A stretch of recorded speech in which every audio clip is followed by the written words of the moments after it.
Welcome in, everybody. It's week 11 of the fantasy football season. Only about 2-3 more weeks before playoffs start. So this is the spot where you want to be if you got some tough start sit questions and you're desperate for a W this week. But make sure before we get started, you hit that like button down below. You go subscribe up top, and if you're feeling lucky, go hit the bell for notifications if you want to know when we go live, because we do have a lot of content rolling out on video. And also check out FantasySixPack.net to go check out the articles. And then if you really want to get in on all the inside info, go to FantasySixPack.net/plans. Hit up that Discord. Get our custom projections for DFS. Go annoy the crap out of Joe with your start sit questions. I do it all the time. I was gonna say, you're enough. And then you get Al. You can't forget about Al. He's giving you his bets for the week. I mean, he's on fire in my opinion when it comes to these bets, because he picks just easy, lock it, forget it, and then it's just money from there. And then go hit up Chris Robbin and Dave Eddy for the DFS content, because you know that you're going to win your money back on the first month subscription on that first slate you get in with them. So it's worth every penny, guys. But that's enough DFS action this week. Feeling good. That's enough self-advertising for the week. We'll just let our work advertise the rest. So let's get into why we're here. First off, I mean, instead of Dylan this week, I do have Joe with me to my right. So everyone, welcome Joe here to help out while Dylan's not feeling too well. I'm just along for the ride. You're here mainly for the rankings. Good. So I think the first thing we do, right, is betting action with Mr. Absolutely. Allen down here. Al, how you doing today, and what are those bets, man? I'm great. You said Dylan isn't feeling well? Yeah, he's feeling a little under the weather. He was under the weather. That's that NBA stuff, man. I was sick last week. I was quarantined, and I came on the show and gave out winners. So I don't want to hear that. You tell him there's no low at Fantasy Six Pack. Exactly. I like the betting Discord for the folks that are curious as to what goes on in there. Last week, I think a lot of us won in the betting Discord, and we came back at the end and kind of just posted our winning tickets. I had a $9, $1,400 winner on a 9-team parlay for football last week. So it was definitely a crazy week for everyone in there. This week, I like the Rams as my number one favorite pick this week. I just think in the NFC West, we just have teams who can beat other teams. Doesn't really take a whole lot of analysis. The Rams just give the Seahawks fits. And I think everybody saw that week 1 when they went into Seattle and won. Stafford's coming back, to my knowledge. And I think the Seahawks they've won football games, but they haven't looked like a team that's really dominant. And typically, nobody gives you fits like the people in your division. So usually when you got these guys coming in, they're winning, but they're not dominating. The division games throw them off. So I like the Rams today. And my contrarian pick is the Bears to cover. I don't know why not everybody. I don't know why most of the money is on the Bears to cover, outside of, like, if you break it down to a real advanced metric.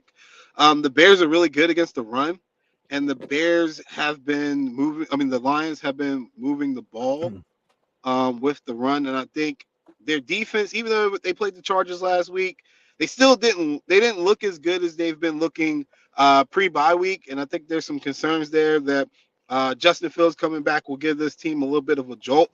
The Bears are actually not bad when they get to the red zone. Getting to the red zone is where they struggle.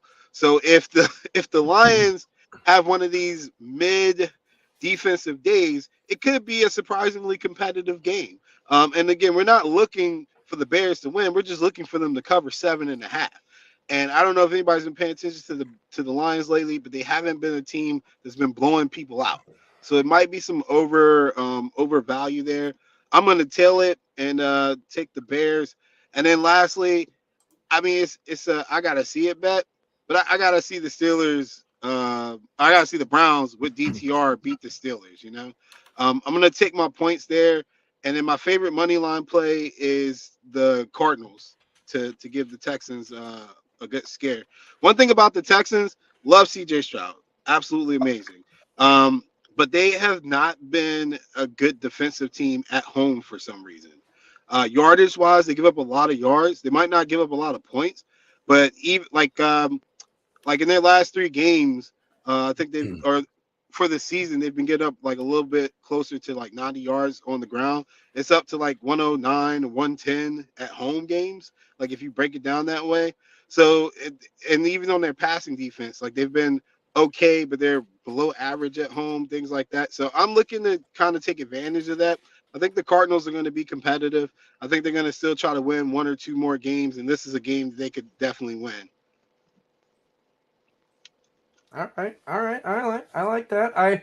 I'm with you though on the Browns. I do want to see what that whole situation is going to entail, because like just for fantasy purposes, and I'm Joe, you could feel differently here, but realistically, like the only ones I want are really Jerome Ford and maybe Kareem Hunt, just because of the touchdowns. But at the same time, with DTR now being the starting quarterback, they may not see the red zone as much, and Kareem Hunt may not get that touchdown he's been getting 5 straight weeks.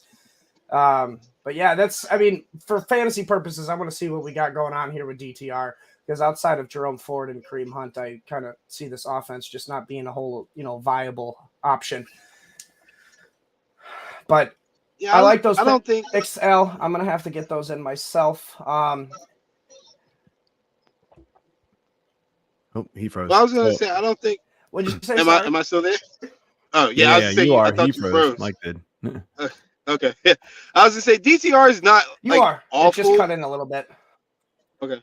We just have to figure out what level of backup he is. Like, there's this big Josh Dobbs factor going on right now where everybody wants a backup to come in and immediately impact the game and win football games.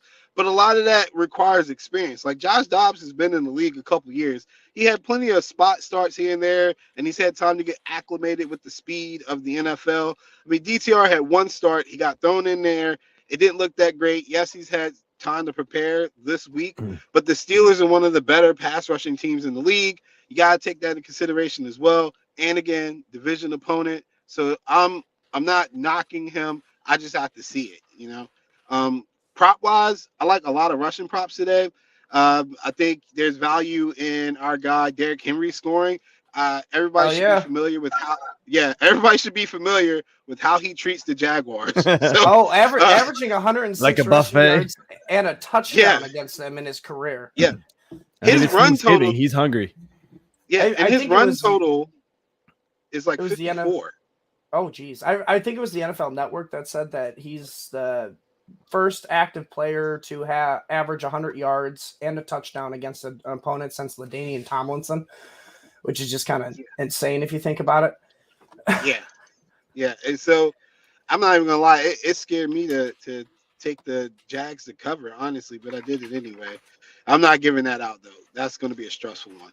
And then I think James Conner, like again, if I can take advantage of the Texans being a predominantly lesser defense against the run at home, Connor's at like 61 to 64 yards on most books. He's going to get at least 15 to 18 touches. He averages about 5 yards a carry anyway. So I expect him to have a decent day. Just if I can just get the volume on the numbers of carries, I think I'll at least hit over 60. I mean, he's not going to run under, hopefully he's not going to run under 4.5 yards per carry. So I think that's a good situational play. And then I was looking at touchdown props, Derrick Henry to score, and then taking a shot at Tutu Atwell today to get a touchdown. He's got some decent value. Hasn't been talked about much, and I know there's a lot of emphasis on Nakua and Kupp. I think he can sneak one in today. Oh yeah, I like the sounds of that. We like touchdowns here. Al, but hey, seriously, we appreciate you always coming on here first in the morning, giving us your top 3 bets, man. I can't wait to see how much you cash this week. But before we let you go, make sure you let everybody know, what you're doing, where they can find you at, so they can get in on these top 3 bets. Yeah, as Joe and I talked last night, you can find me in the studio mostly this week, unfortunately. But I will. I have discussed recording content for Fantasy Six Pack from the studio. So hopefully I can get a show in before Thanksgiving this week. I'll let Joe know, and I'll tag you guys on Twitter. I just need to run it by my boss one more time tomorrow and figure out what day I can do it. But I can StreamYard from our studio. If you want to see my official picks, we do a show. It's on 106.1 ESPN Richmond. You can go on our ESPN Richmond website and stream it. But I'll be giving out college and NFL picks every like Thursday or Friday after this week as well. So you can catch me there. And the Discord channel. Just at me in the Discord though. If I'm not in there, I'll see the alert. Absolutely, Al. Thank you again for coming on here, giving us your insider info when it comes to this these bets, because Absolutely. I know me and Joe definitely need them, so I'm sure the mass public need them as well. Yeah, man, looking forward to getting you back guys. on YouTube, man. Yeah, man. Cool. But have a good one. Good luck in the studio as well with the new job, man. Thanks. Take care. See you around. All right, so now it's time to get to the rankings portion here for you, Joe. And this is the main reason you're here, not the start sit questions, right? Kind of one the same. I know. They go hand in hand here. All right, but let's start it off here with the QBs like we always do. You have Justin Herbert at QB 11 this week, right as a fringe QB 1. Now, it's not much of a difference from ECR, but ECR has him at 9. So you're kind of thinking of a little bit of a down week against the Packers for Herbert. Kind of explain your thoughts there.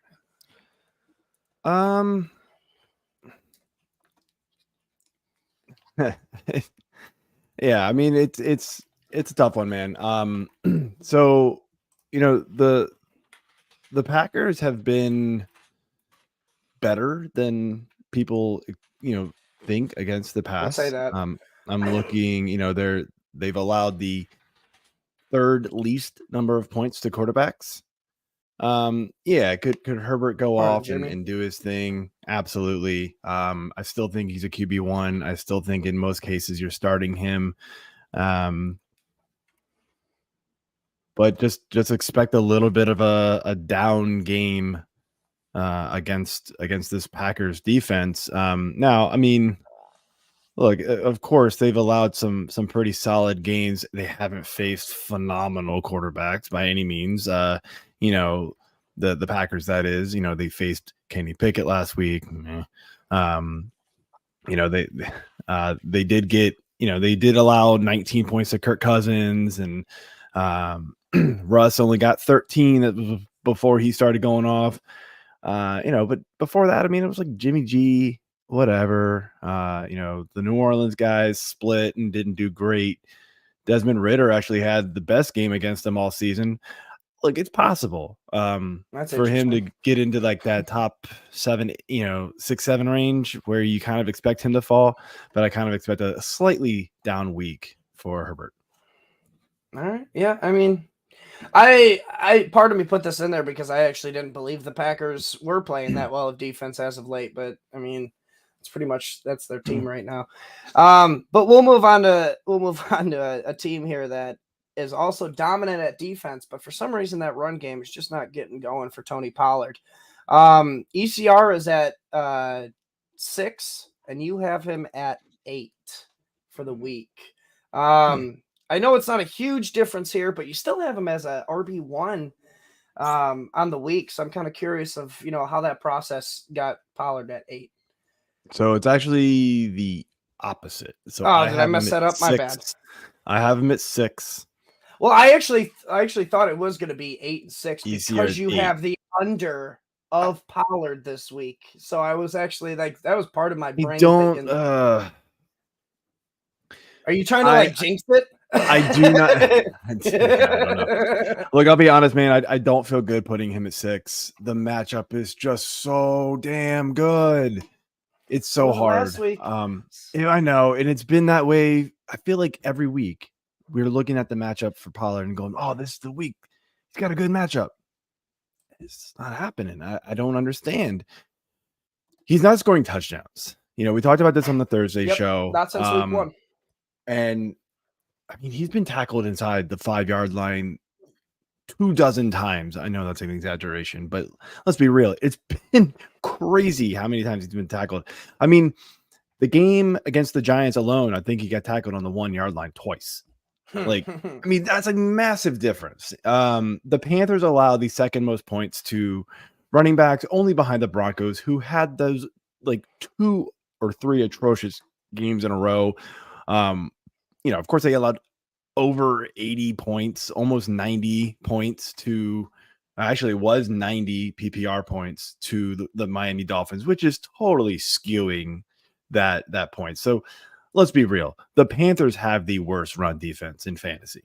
The Denver Broncos on paper, like stat wise, do, but they've really come around. This is the Panthers crown to wear.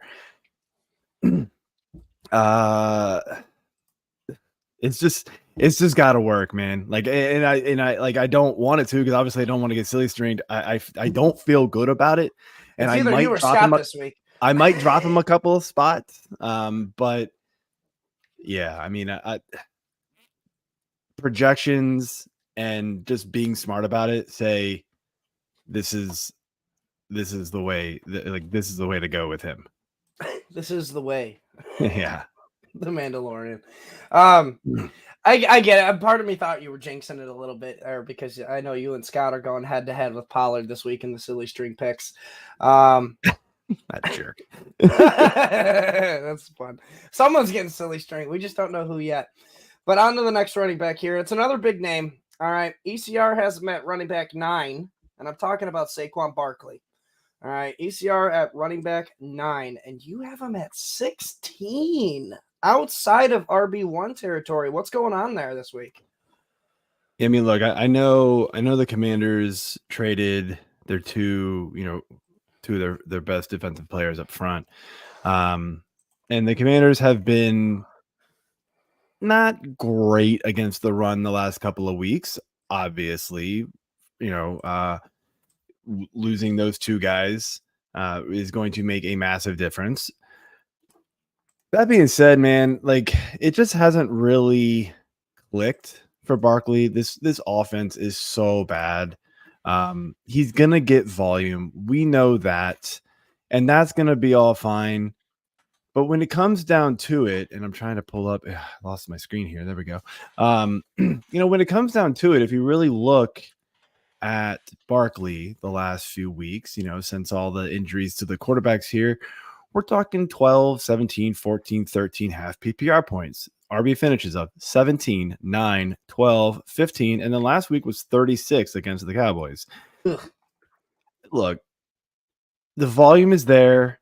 The problem is he's going to struggle to score. And if he does not score, it's going to be very hard to crack the top 10. He's not getting the massive volume in the passing game that I think people would have expected before the season started. So he's not carrying that PPR value. He's catching 3-4 balls a game. That's fine. That's better than a lot of backs below him.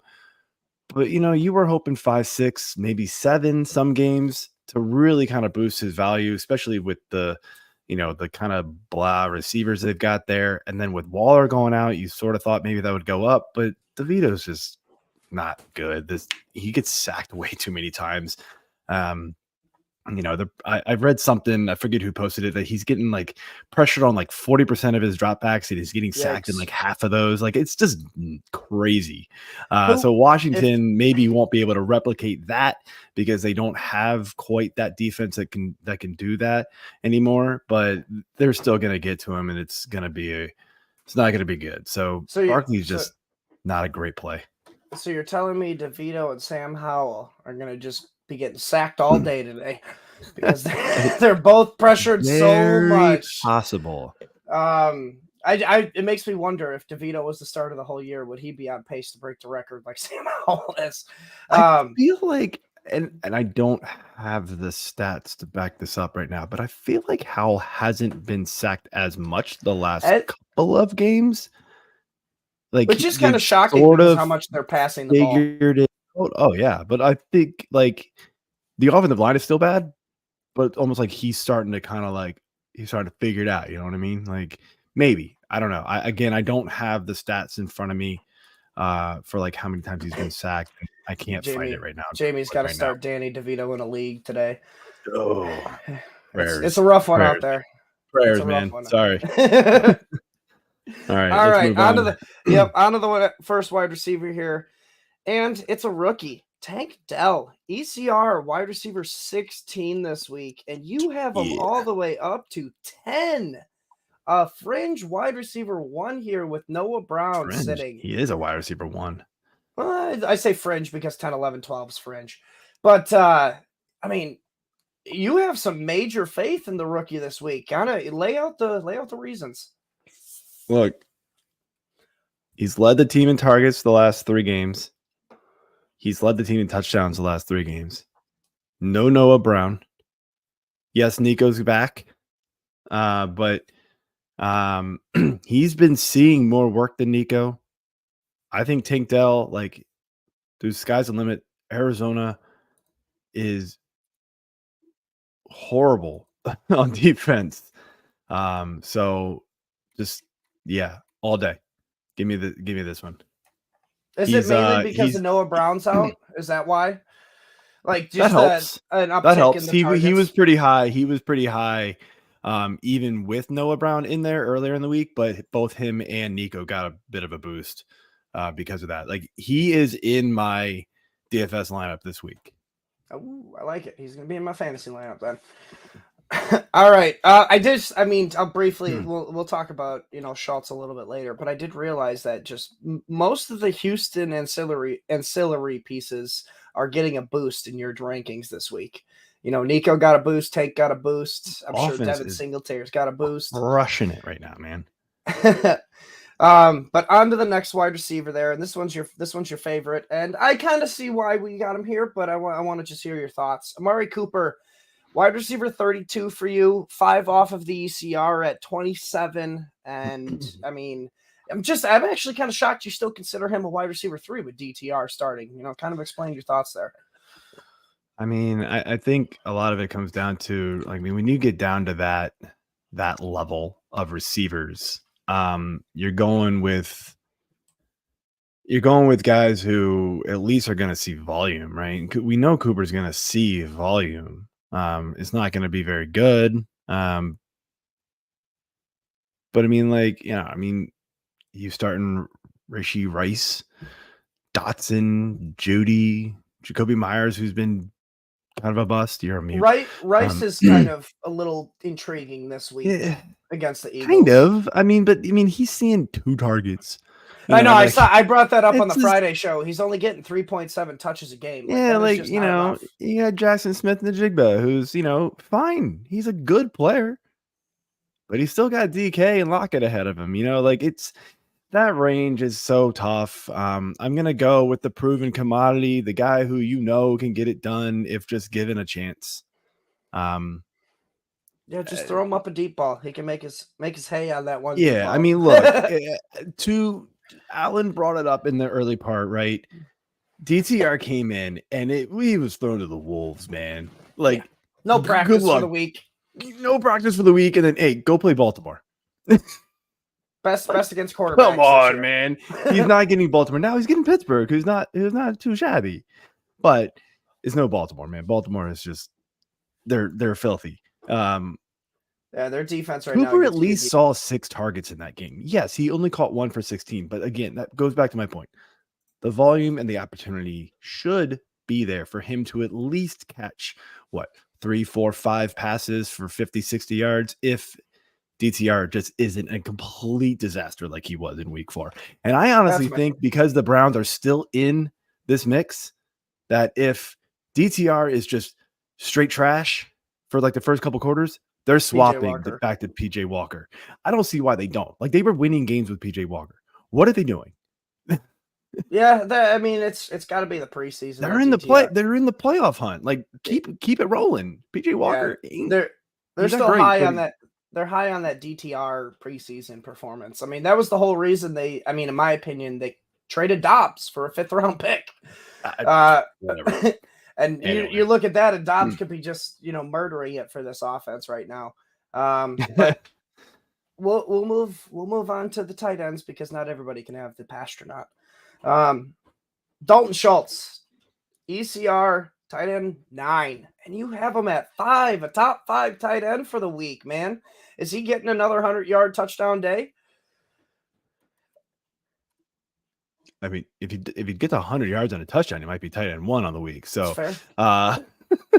no, probably not. But I mean, like, look, I just think opportunities in this game are going to be plentiful. Again, this Cardinals defense is just not very good. Now they do kind of shut down tight ends, so maybe I'm a little too ambitious on this, but they haven't seen a whole lot of like really, really good ones either. Noah Fans, Tyler Higbee's, whatever. I mean, they saw Andrews, but Andrews got 12. The Njoku even got 10 on him. I would say Kyle Pitts is supposed to be good, but 4.5, whatever. We don't know.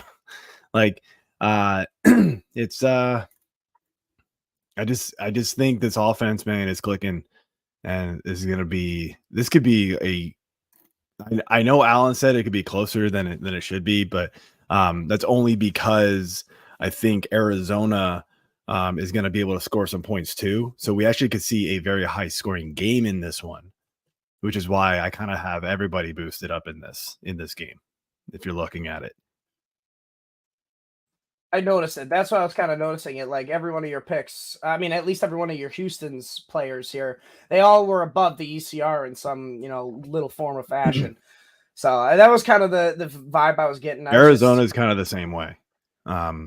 It helps having Kyler Murray back because you can have more of a back and forth. Absolutely does. Where absolutely they does. keep throwing it. Absolutely does. All right, but that pretty much wraps up our ranking segment. Obviously we can't go any further than the tight end. If you want kicker advice, sorry guys, we're not that great at kickers, and we'd rather avoid them. But we're gonna bring all right, but I don't really care. I but don't really care. We're gonna start our start sit portion for the show, and to bring on our main third piece here. What's up, JJ? How's it going today? You're muted, just so you know. I make the same mistake, don't worry. What up, guys? Dude, how are we doing? I just realized in the banner you typed week. It says week 1 for some reason on my screen. Why does it say week 1? That is weird. I must have not put the other one. Week 1 squared. There, week 1 squared. Yeah, week 11. There, it's better. Nice. Good work. We're not perfect, but hey, we're right majority of the time. That's what you strive for. How's it going, JJ? How's your morning so far? It's good, man. I woke up a little bit extra early, so I'm feeling awake and ready to go today, man. Ready to crush it. I'm on number 2, so we good. Yeah, let's roll. Yeah, we're rolling on the caffeine right now. I do need some caffeine myself, but I'm still keeping it going. Still keeping the train on the tracks. All right. We do have some. I gotta lie, man. Mike, you look like you just rolled out of bed and were like, "Here, there's this white T-shirt on the ground. I'm just gonna throw it on. We good." Hey there, Delilah. It's a plain white tea day. So we did have some live questions here while we were doing the ranking segment and the betting segment. And guys, we love the live questions. They are our main priority. So keep asking them. Keep the comments rolling. We will get to those questions now that we're finally in the start set. And then if we run out, we got a little cachet of start set questions we built up to, just give you some scenarios if need be. But like I said, keep the comments rolling, keep the start set questions going, and we will answer yours first. But Clayton was the first one today. And he wants to know, do I keep A-Chain in my flex? Or do I flex Metcalf, Ridley, or James Cook? He also said, good morning. Good morning, Clayton. I'm going to start it off with this one because I'm a huge A-Chain believer. I planted my flag on Friday. I'm going to plant it again here on Sunday. I think A-Chain takes over this backfield. I mean, Mostert's already been kind of faltering off a little bit. He's been showing that Mostert's the best when he gets 15-plus touches. And the past couple games, he has been getting less than 15-plus touches, which is kind of trending more towards, him just kind of faltering off, because of the age, kind of like Adam Thielen a little bit. It's ageism, but it is what it is. But I do think A-Chain is going to be the running back that helps people win championships down the stretch this year, being that he comes back this week. You need to grab a few wins here, and A-Chain is just absolutely explosive in that Dolphins defense. So you keep A-Chain. I'm keeping him in my flex over a bunch of my options as well. How about you guys? Over those guys, so yeah. I'll probably keep him in there. But I will admit, I'm usually like I want to see it once type of guy, but H-in the talent's just so explosive. I think if you need like a guaranteed like 7-8 points, maybe throw Metcalf in there. But if you can take the risk of him maybe having like a reduced workload this week with like the upside of him blowing up, then I think you go H-in in most situations. I mean, Joe, before you go, like I said this on Friday, like A-Chain has scored, in 4 games, just so many more points than running backs that have 6+ games already played on the season. And then the one I really wanted to say was Barkley. Like A-Chain in 4 games has 1 less point than Barkley does in the 6 to 7 games he has on the year, which is just asinine if you ask me, because you know how explosive Barkley can be. All right. So like, Joe, I hope you love A-Chain as much as I do this week. I'm kind of curious because I saw him at ECR in the top 10. Do you have him there as well? Oh, in running backs? Yeah, for running backs. I want to say because ECR had him in top 10, but I've had him in 11. 11. You're a little tempering the expectations a little bit. I get it. All right, but yeah, Clayton, you lock A-Chain into that lineup. You got a great matchup against the Raiders too. All right. Dion wants to know Kenneth Walker or Jerome Ford. And I'm going to let JJ take this one because I know how much he loves Kenneth Walker. So, give me Kenneth Walker here in this one. Jerome Ford going up against a really tough Steelers defense. I think Ford's still going to have a decent day, but Walker, we've seen he just needs to break away one, and he's gone for 60 yards and a score. He has been getting out snapped, but he's still been getting pretty much every single carry, which is, that's fine with me, keep him fresh. And when he's in, get him the ball. Give me Kenneth Walker here. But it's fairly close. Not getting as many targets as he was in the beginning of the year, but still getting sprinkled in every now and again with a target. I mean, what is it? Last 3 games, he's got 6 targets compared to 8 for Charbonnet. So Charbonnet is getting worked in more, but like you said, the rushing yards, he's almost triple of what Charbonnet has on the ground. It's just Charbonnet's getting involved more in the passing game now. Kind of. Well, Charbonnet, I just say because he has more targets lately than him, and he like JJ said, he is getting out snapped by him. But it seems like when Kenneth Walker is on the field, they are giving him the ball. It was kind of like Derrick Henry early in the year when he was getting like out snapped by Tajay Spears, but he was getting pretty much every single touch like those first few weeks. Yeah, a little bit better of a matchup against the Rams this week. Where are they? Rams. I can't find. this was pretty easy for me. It's Walker. I'm kind of in wait and see mode with this Cleveland offense. That's just pretty much. I don't want to have to trust it if I don't have to. You know what I mean? I'm not even going to overthink it here. This is one where I wanted to overthink it, but no, it's Kenneth Walker here, Dion. Hey, I got a quick question from one of our Discord members here. I wanted to get this in here, and because I'm actually struggling answering this one. So he's asking, he posted a trade earlier this week. He would be receiving Brian Robinson and Jackson Smith-Njigba, but he would have to give up Jamar Chase. Is it? Well, I had this conversation with a league member of mine. It's just a keeper league, though. So, like, if it's a keeper league, no. So I think this is just straight up redraft. Yeah, if it's redraft, yes, I would do it because, like, you're probably looking for wins here, and Chase is probably not going to be the guy to be getting you wins down the stretch with Jake Browning at the quarterback. Yes, he probably gets peppered, but like realistically, he's a wide receiver too. Rest of the season with Browning. Okay, so I know Brian Robinson has played well, right? And over expectations. In reality, though, he's getting past the ball too. That's the boost for him. Last game 6 was a little last week. Yeah. Yes, he's slightly involved in the passing game, but we all know that that's more Gibson and then little dump downs to Samuel, stuff like that.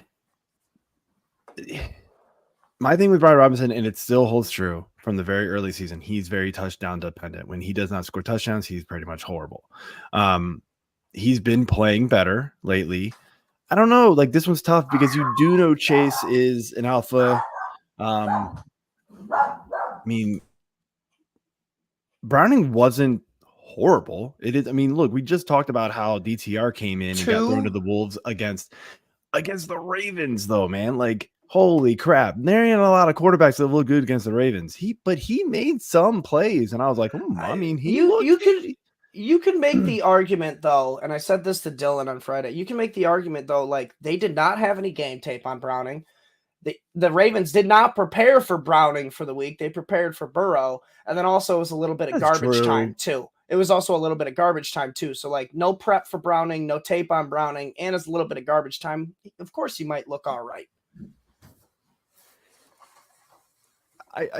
I feel you on that one. This one's hard. I think it's obviously a lot closer than it was. Look, if he's desperate for wins, like if he's desperate for wins, I think it's a yes.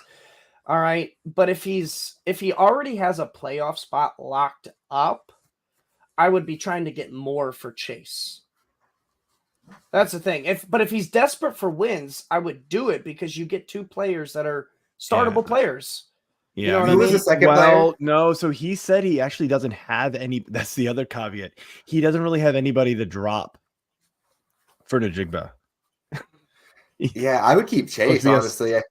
Yeah, like if you're really only, and he asked it this morning. So he said, would you say Brian Robinson over Chase rest of the season?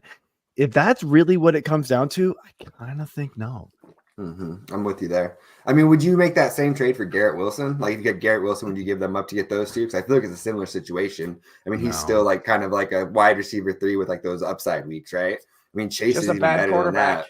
Yeah, and like Garrett Wilson is a good example because he's getting peppered in targets from a terrible quarterback and a terrible offense that can't score. I mean, we could be looking at what the Bengals offense might be, with Browning, getting a glimpse into the Jets offense. Like they may not be getting to the red zone very often. Yeah.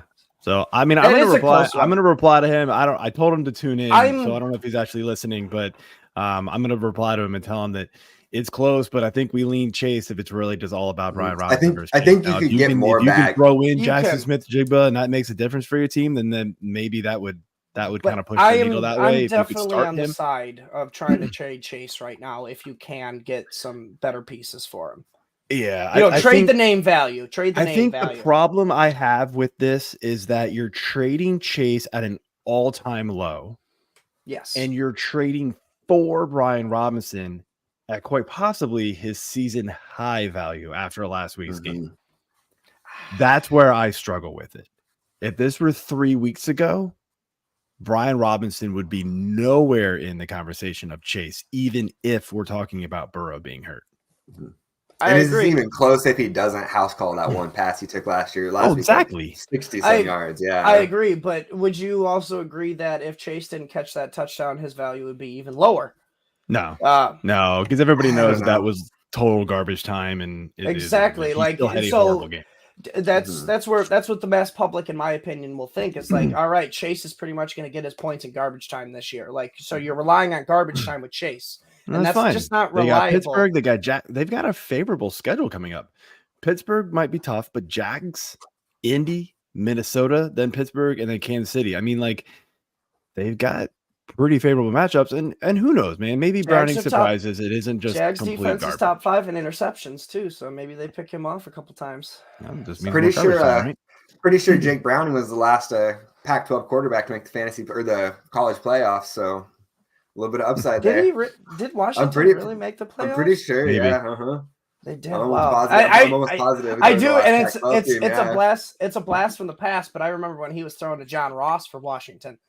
Oh wow, that's a name. Blast from the past. Man, I saw like a tweet that freaking blew my mind. There was like a clip of Jaden Daniels as a freshman at Arizona State throwing a touchdown at Brandon Ayuk. And I was just like, whoa, like how does that even happen? Like that whole just like the fact that they were teammates at one point was like, it's like Bo Nix being back in Auburn, but now he's on Oregon. Yeah. But all right, on to the next one here, and that was a good question, Joe. I'm glad you brought it up. But Dion wants to know here: is he starting Adam Thielen, Jahan Dotson? I mean, which one of these two first? Because then he's got a kicker question. Thielen's got Dallas. That's tough. Who's Washington got this week? The Giants. I kind of lean Dotson, I think. Is this you'll know, Mike, is this PPR or half? I believe he's mainly in PPR. Okay. All of his leagues. That's tough. I still roll Thielen. Yeah, I think actually Thielen if it's PPR. But I don't feel good about it. I mean, he's cool. No, I don't either. It could be a matchup. really ugly game for Carolina and Bryce Young. You're just preying on tons of volume there for Thielen. And I will say this: I heard something on SiriusXM, and I forget who it was. Dallas can actually be had against the slot, and they play a lot of man. Thielen might eat him up in a PPR format. Yeah, that's a good point. Thielen is the PPR option here. Yeah, I agree. And then on the kicker side, I'd go Aubrey for the kickers. Reason being, this feels like a game as a Cowboys fan that I could see us getting up early, like 2-3 scores, and then at that point, every time we get inside the 50, Mike McCarthy's just hand off, kill 3-4 minutes, kick a field goal. I mean, it wouldn't surprise me at all. We just kind of because you mean Pollard can't score touchdowns? It's how it's gone, man. I lean Aubrey. Yeah, it's Aubrey for me. Yeah, I look at Elliott, and Elliott's on a great offense. They're both on good offenses, but Elliott's offense likes to use the tush push to get into the end zone, which means you're probably more likely to see PATs than field goals with Elliott. Oh man, I don't want to play Thielen over Dotson because Dotson has been getting the touchdowns lately. But yeah, here safer options Thielen. Unfortunately, I'm still thinking about that one. Dion wants to know Aubrey or Bucker for the Chiefs. Aubrey still, yeah. Yeah, still Aubrey on that one. All right. Ooh, Sean. This is the guy I was talking to about the Chase owner trying to trade, but it's keeper league, so it makes it a little bit, more difficult. Would you play Najee Harris against Cleveland? All right, with Watson being out, DTR starting, or would you play JSN or Romeo Dobbs in a flex? It's PPR. So basically, your options are Najee Harris, JSN, or Romeo Dobbs. JSN plays the Rams. Dobbs plays the Chargers. I think I'll go Najee here. Yeah. I still lean Najee. And he gave me this question actually earlier. Close. Him and JSN are close. Yeah. I think he's going to get touches. Right. I think the thing that makes me lean Harris is we've just seen a resurgence in this Steelers run game that I did not think was coming if you had asked me 2 weeks ago. It's been crazy good, and I know he's not now the technical starter, but it's working, man. It's working. For not being the technical starter, the last 3 games he's played, he's RB14. So maybe last not week being was the the starter. only week he wasn't the starter, but yeah, still. Yeah, been pretty damn good. I mean, you're looking at JSN, who's the third option in Seattle, and I get it that that game could be a little high scoring. Dobbs is probably the number 2 there, but playing more like the number 1 because Watson's been sort of blah. But it's really hard to trust, Jordan Love right now. I think there's more of a shootout in the Seahawks-Rams game than the Chargers-Packers game because we've seen the Packers offense. They can't get in a shootout right now. It's just not till the second half. Well, exactly. So you're only getting half a game of a shootout with Dobbs essentially. So it's between JSN and Harris, and you go the safer route with getting Harris, but JSN I guess could have the higher ceiling because he gets a touchdown and he's probably outscoring Harris. But the safer play is Harris here because here's the thing. JSN doesn't get that touchdown. He probably helps you lose the week. Where Najee Harris will get enough to where he won't lose you the week. He'll probably get 10 points at least, I think, for Najee. Which ain't great, but it's better than what JSN will, bust and get you. Random question. Rest of the season, would you guys rather have JSN or Jaden Reed? JSN. JSN. Yeah? Really? I feel like it's close. I feel Jaden Reed's more touchdown dependent. He's been getting more and more work, but I feel like it's close. The reason I ask, I have a league where it's a vampire league, and so whenever you win, you have to steal another starter, and you have to send back one of yours. And so I'm debating, I'm gonna win most likely. Do I want to give up Reed or JSN to take back? Do you have to take a starter in that league? Okay, you have to. I wasn't sure. I'm projected to win by almost 100, so I'm kind of having to bench one guy And I'm like, all right, who would I rather give up of those two to get back Zay Flowers? Those are my two worst players on the team. And I'd rather going back drop and forth Jaden Reed.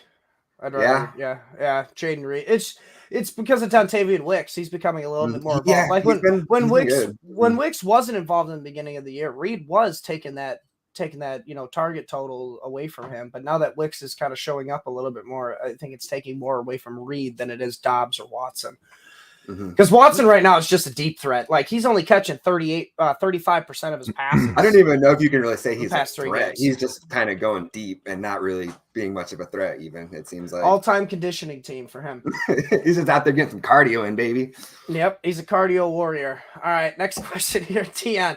He needs one for his flex. Mike Evans, Jordan Addison, Nico Collins, Tank Dell, Christian Kirk, or Devin Singletary. My God, Dion, this is a stacked team.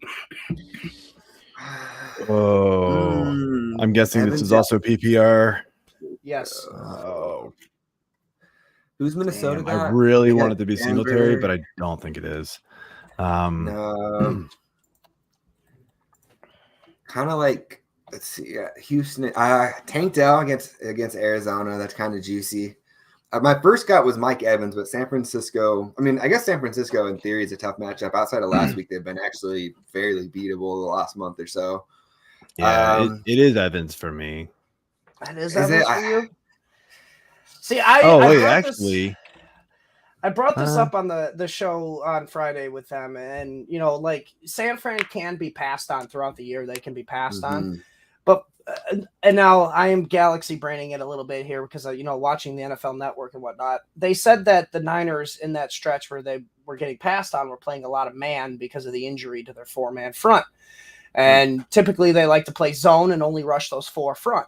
And they can get pressure. Now they can again. It's even better. Now they can with Chase again. Now, so like, are they going to revert back more to zone play and let Fred Warner kind of be the the captain of that secondary? Like we saw last week against the Jags. Like I know Trevor Lawrence, it's not a great example because Lawrence has been struggling, but man, did he look even worse against that defense? So that's my worrisome is like now that they have Chase. Are they going to revert back to that zone play and maybe they're not as easy to pass on as much? Good point. I'm kind of high on Tank Dell this week with you, Joe. Yeah. Like you said, leading the team in touchdowns the past 3 games. He's got 5 compared to Nico's 4. He's got the targets compared to Nico. Man, it's hard to pull that trigger to put Dell over these guys. But I would probably be between Dell and, Collins between those two. Oh, really? Okay. I think I'm leaning Evans or Dell, and I think Addison would be kind of my third after that. I mean, Jefferson, I believe they did not activate him for this week. They did not. He is not. Addison is still the number one guy. He should still be the wide receiver one. So I think he's got to be in consideration there. I think the Bears secondary has been better than their run defense. I know you. I know you guys were talking. Al was talking about their run defense on the prop bets, but I think their secondary has actually been better than their run defense. But it's also because of the fact that their pass rush has been improving with Montez Sweat, so that helps the secondary. Man, and Josh Dobbs just likes to run the ball a lot too, so maybe he takes away some of those targets from Mattison. But that one's a tough one, Dion. You get a lot of great options there. Honestly, you need to package up, man. Tier up 2 or 3 of those guys, gonna get you a superstar. See, you are in a much better option than most people at this point. Like you honestly can't go wrong picking any of these guys. They're all solid options. The more I'm thinking about it, it is Dell for me. Yeah. All right. Well, I managed to say you don't see that that was very my first often. gut. Yeah, that was my first gut was Dell, but Evans is gonna get targets. You don't see me convincing Joe very often to switch his pick. I wasn't listening to you. I'm not gonna lie. I was looking at some stuff, but it seems like Tank Dell, Dion. It seems like Tank Dell is who we would go with, and then our longtime listener Bob Dole coming in with a question. What's up, man? He needs 2 wide receivers, 2 running backs, and a flex. So we'll break it down. We'll do the wide receivers first here. His wide receivers are Tyreek Hill, Cooper Kupp, Tyler Lockett, Jordan Addison, and Christian Kirk. You still got Jefferson on IR. Needs to start Cup for the receivers. Yep, don't think too hard about that one. Then we got our RBs: Derrick Henry, Raheem Mostert, Jonathan Taylor on bye, Kamara on bye. So it looks like running backs are pretty. Yeah, they're set. 2 running backs. Yep. You're set with those running backs, and then he just needs 1 flex out of Lockett, Addison, and Kirk. Addison. Lockett, Addison, and Kirk. I do lean Addison on that one. Tyler Lockett is battling the hamstring injury, but it's I go, Addison, Kirk, and then Lockett. So, yep, you're starting Tyreek Hill, Cooper Kupp, Henry, and Mostert, and then put Addison in the flex, Bob. I'm Kirk. You're Christian Kirk. Mm-hmm. You want to stack him with Evan Ingram because he did give us the caveat that he has Evan Ingram as his tight end. I mean, he's the better play. All right, I know how some people don't like the double stack from the same offense, especially when struggling like the Jags. I feel like the Jags and Lawrence are gonna have a big second half. I just did a pretty big. I'm hoping so. A lot of their stats, and he's better than the numbers have shown. They've had a lot of really just bad, weird luck. I mean, they had like the 6th most drops in the NFL. Like Kirk is tied for the 4th most drops. I'll admit when I was wrong, man. I was high on Trevor Lawrence in the preseason. You know, don't bail yet. Draft, man. Don't bail I know yet. Dave Eddy was have a big too. Second half. I know, yeah. Joe was on him a little late. I thought he was going to be the quarterback to kind of make that leap into the Fields, Allen, Mahomes territory. It's hard to make an argument for him when Justin been. Fields still has more passing touchdowns on the year. So I will make a small argument for him. So some weird stats I looked up. So they've lost like 57 expected points in opposing territory on turnovers, and only one of those are off a Trevor Lawrence interception. So lots of fumbles, weird stuff there. They, like I said, tied for the 6th most drops in the NFL. Kirk is tied for the 4th most among receivers. Ridley's like 18th among receivers. Evan Ingram has the 2nd most drop among tight ends. So his like deep ball percentage, like last year he had like the ninth most deep ball attempts. He's at like 21st this year. So they're not letting him throw deep, which I think is Zay Jones being out because that's kind of the role he plays there. So there's just a lot of really weird stuff. And then they got Ridley. And Ridley sucks, man. And he's like already he's like on pace to have like I think 47 sacks this year. And like before that, his previous high was like 31 as a rookie. So just everything around him has just been weird. But all of his numbers outside the touchdown percentage is pretty much right in line with everything else of where it's been. So I don't bail yet. I think Lawrence has a big second half here. The thing that really just really kills my Lawrence take is because I listen to the Ringer Fantasy Football. You know, they're pretty entertaining. And half the reason I listen to them is for the entertainment. They brought up the fact that if you get rid of the Urban Meyer year with Trevor Lawrence, which is obviously the worst year, you get rid of the Urban Meyer year, his career stats look like Sam Darnold right now for touchdowns and interceptions. Like that. Sure. That is just mind blowing. Yeah, and is right. Like, so and that's taking away the Urban Meyer year. So other things are like he's on pace to after 3 years. He's on pace currently to finish with the 4th most passing yards ever out of any quarterback that's been drafted in like the last 25 years. Like his numbers are still better than you think. It's just the one spot he's like lacking behind all his peers is just touchdown and touchdown percentage. It's weird. Percentage wise, everything else he's right in line with everybody else. It's just the touchdowns just haven't quite been there for some reason. I think it'll correct. I'm hoping so. Like he is a regression candidate for touchdowns in the positive way. And Ridley's got to be better, right? Like holy crap, how bad has that been? Man, I just my new lesson I think is anytime someone takes like more than a year off of the game and it's not just because of an injury, like I think you just got to drop them down a little bit. They just don't come back the same after that. But yeah, man, that's our TED Talk on Trevor Lawrence. Yeah. We can't go anymore, otherwise we'll keep. I was sitting on all these stats I had prepared for this other podcast, and then we ran out of time. So I've just been like sitting on all this research I did. And I wanted to get it out somewhere. I am always for a good little stat nugget. So I like it. I mean, because you're right, that is a lot working against Trevor Lawrence. Where I mean, you watch the Bills, and I know not a lot's been going for them, but you watch James Cook, who gets that fumble running full speed to bounce into his hand. Like, just give that to the Jags once. Why not? Mm-hmm. Yeah. All right, Dion here. He needs one. Rashee Rice. I think this is a different league for him. Rashee Rice, Tank Dell, Deontay Johnson. Out of those three, it's Tank Dell. Yeah. Mm-hmm. Out of Rice, Tank Dell, and Deontay Johnson, it's Tank Dell. And I know Joe's over there looking at Deontay Johnson like, "Ooh, do I want to take him?"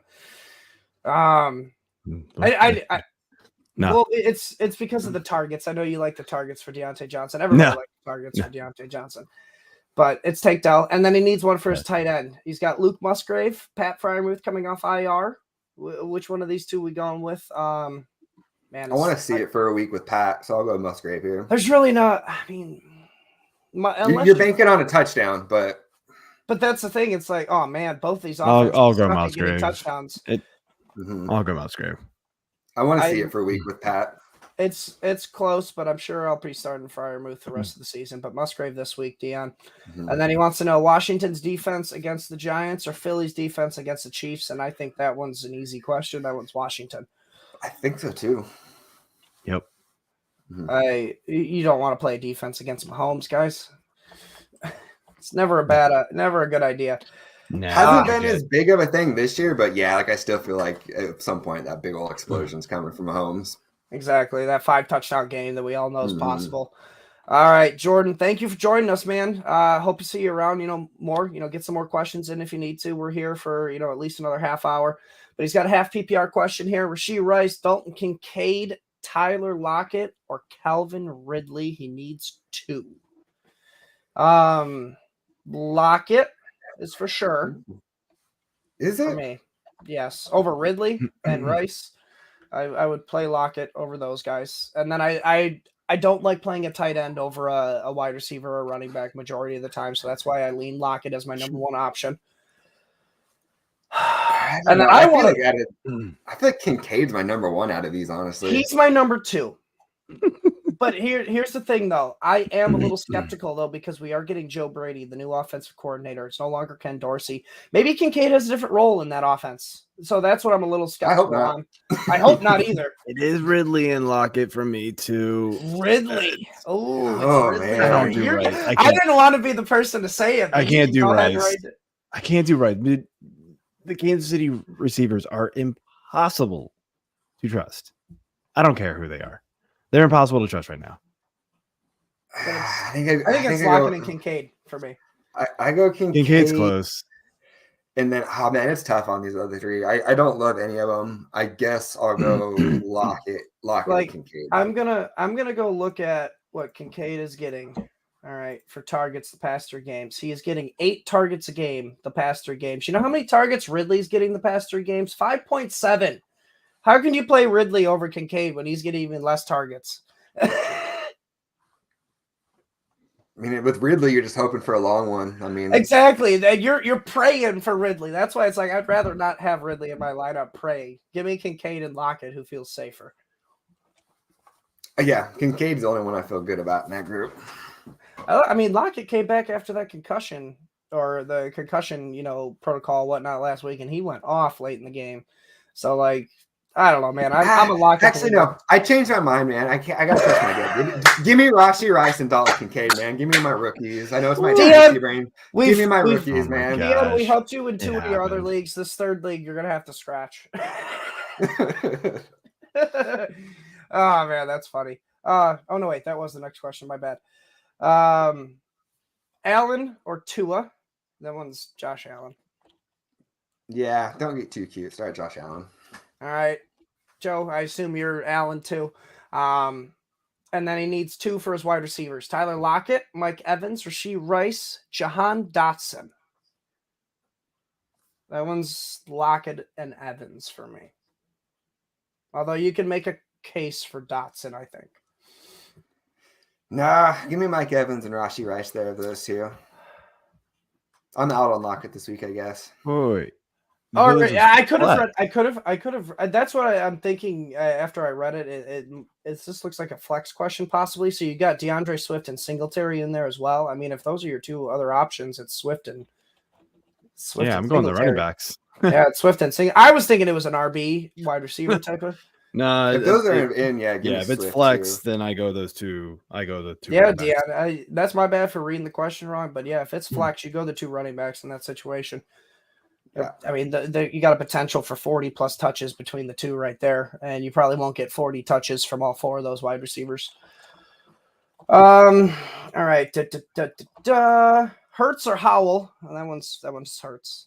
All right. I know the defense for Kansas City's been really good and keeping them up, but Mhm. Hurts, even when he has a bad game, is still a fringe QB1. It's stupid. It's not even He's a cheat fringe. It's like high in QB1. Even Yeah, on it's Daddy.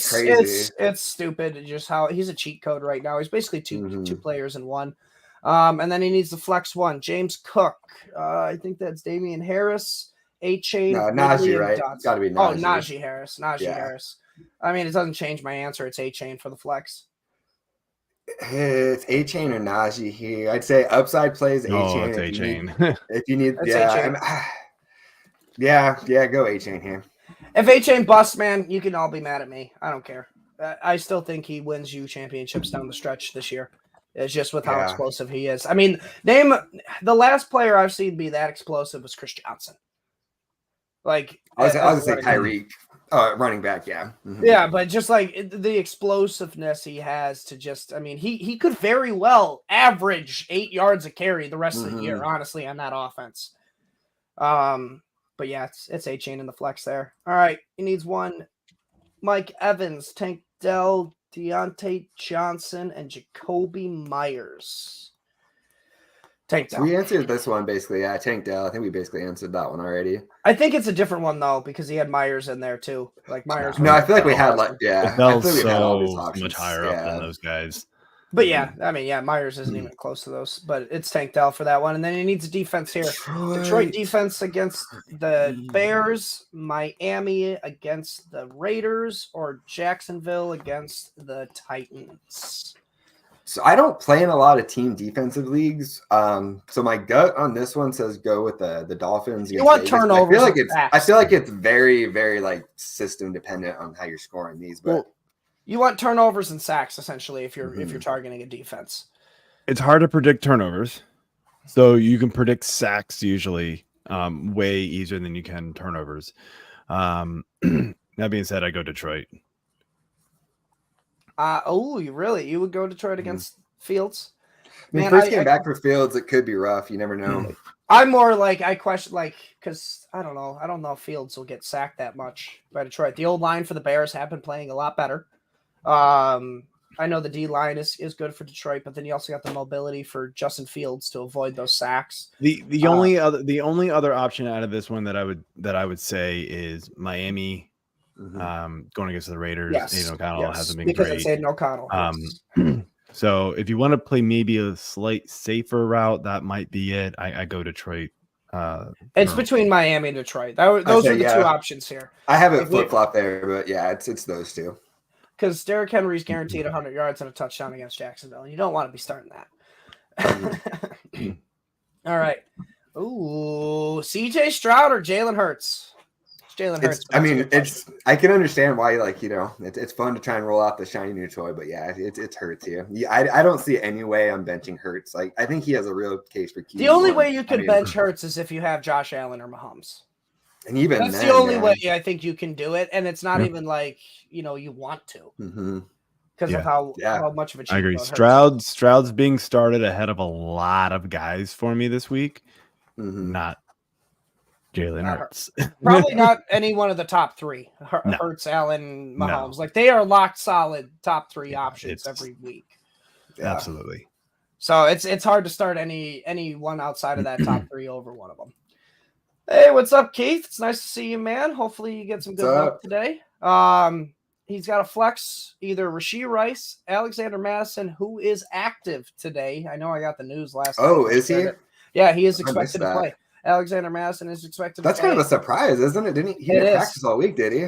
He didn't practice all week, and then we're just like, no, you're good. Is he really going to play then? Or is this kind of he's active, but he's not actually going to play type? Maybe. I'm going Rashee Rice. Oh, man. That's definitely an option there, but I would still lead Darrell Henderson, even if that was the case. Over really? Rashee Rice. Yeah, Rice is. I agree. He's only getting 3.7 touches a game, where Henderson has at least gotten 10. Yeah, I go Henderson. If you're afraid of the decoy, effect, Keith, go Henderson. But if not, go Mattison because he's gonna play. But if you're afraid I go Henderson. You still go Henderson over Mattison, really? Yeah, I go Henderson over Chandler. Mattison. Dude, Yeah. Chandler was getting involved even before the concussion last week. And Vikings fans have been like calling for him to get more involved for a while. It feels like Chandler was like way more Kmart effective, version of too. Pollard vibes in Dallas a few years ago. Like they want Tyler Chandler to get more and more. It seems like over there. I mean, I almost looks at the same I look at it like the same argument like with Mattison had a couple of years ago. Everybody wanted Mattison to get a little bit more involved, and as soon as Mattison got involved, he wasn't that great either. So maybe it's the same thing with Chandler, but I will go Henderson because I am afraid of the decoy value with Mattison.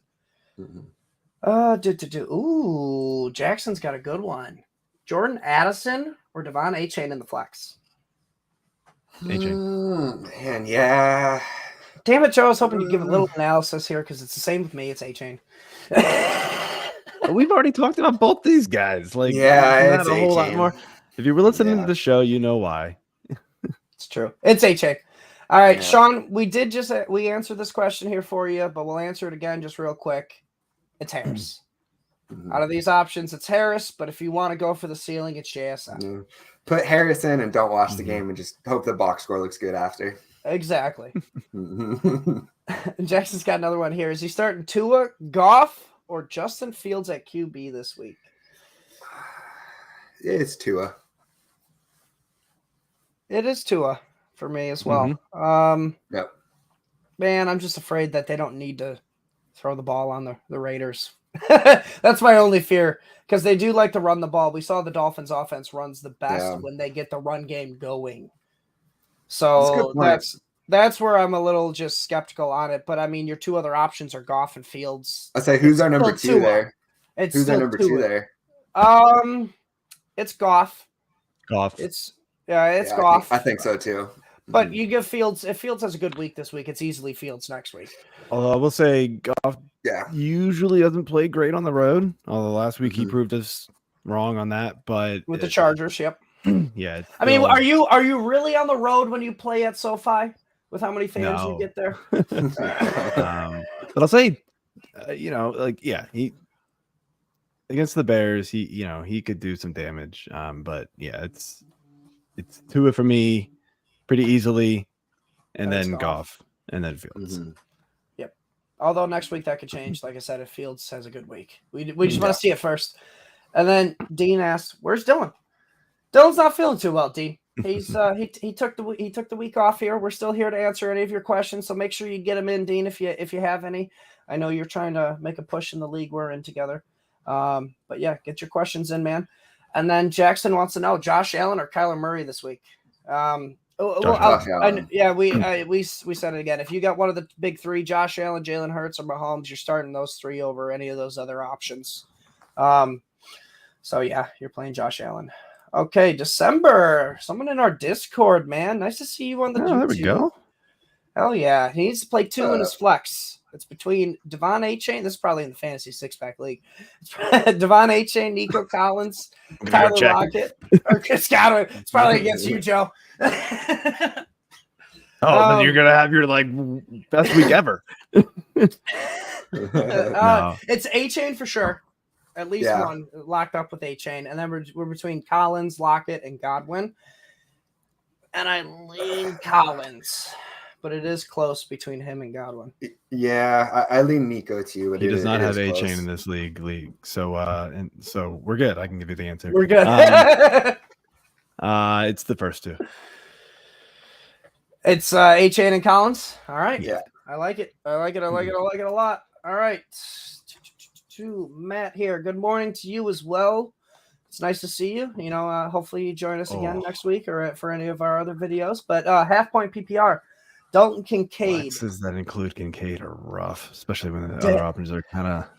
Well, I mean, Henderson is like an option to compare to Kincaid, but it's like you get Godwin though, and it's like, man, I'd almost rather play Godwin over Kincaid in the half point PPR flex. Not against San Fran.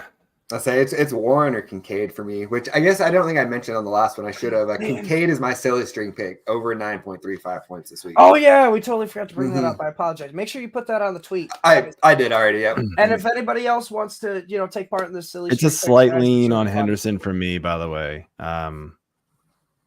Slightly. No love for Jalen Warren here. No Jalen Warren here. No love for Jalen Warren. They're all like him, Warren, and Kincaid are all within like 5 or 6 spots in my flex Warren rankings. was one of those running backs in 6+ games that still doesn't have as many points as Devon A-Chain. So yes, I'm out on Warren. Give me my guy. I'll roll Kincaid here. I feel like he's going to keep having big weeks, so give me Kincaid. Man, I hate to say this, and I really don't want to, but it's Henderson, Matt. Don't watch the box score. It's Henderson, though. I mean, because it's between him and Royce Freeman, and Henderson is the favorite for Sean McVay. God, I hate it. I don't know. I feel like Matt Stafford could come back this week and just throw for like 55 passes right out of the gate, and just none of these guys in the running backs are worth much for them. I mean, Stafford likes to throw the running backs, so maybe he gets a couple. But man, I hate it. I really do. Says based on our last response, you like A-Chain, so we can play him at running back, and then it's between Ty Chandler, Nico, Tyler Lockett, and Godwin for 2 flex spots, 1 point PPR. It's Nico for sure. I lean Godwin after that. Okay, so when Ty Chandler finally pokes his head, you guys don't want him, huh? Not over those guys. Not over those guys. I feel better about those guys. I feel like they're both about in the same tier for me. Why not Lockett over Godwin? I'm just wondering with you. Man, I don't know. I just feel like Lockett's so boom bust. He's been a little bit down, but I mean, I feel pretty good about him getting 4 or 5 targets. Like, I wouldn't be surprised if the 49ers just throw everything they have at Mike Evans, slowing him down. They just say, make anybody else beat us. And then it's one of those weeks where Godwin just gets a higher amount of targets than normal just based off the matchups. But I don't feel super strongly about that. So, like, if you really wanted to go Lockett, I can't push back too hard, but I'll go Nico and Godwin there. I would go Lockett over Godwin. The last 2 games, Tyler Lockett is wide receiver 11. Where Godwin is wide receiver 46. So you think Geno getting it going last week? You think that's going to keep going? No, but it's the volume play here. He's seeing more 27 volume targets than Godwin. 3. Godwin was really only good when Mike Evans was only 19 targets. Yeah.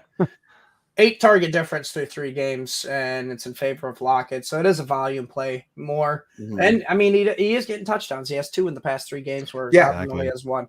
So it's I mean, if you're telling me to put money on for me.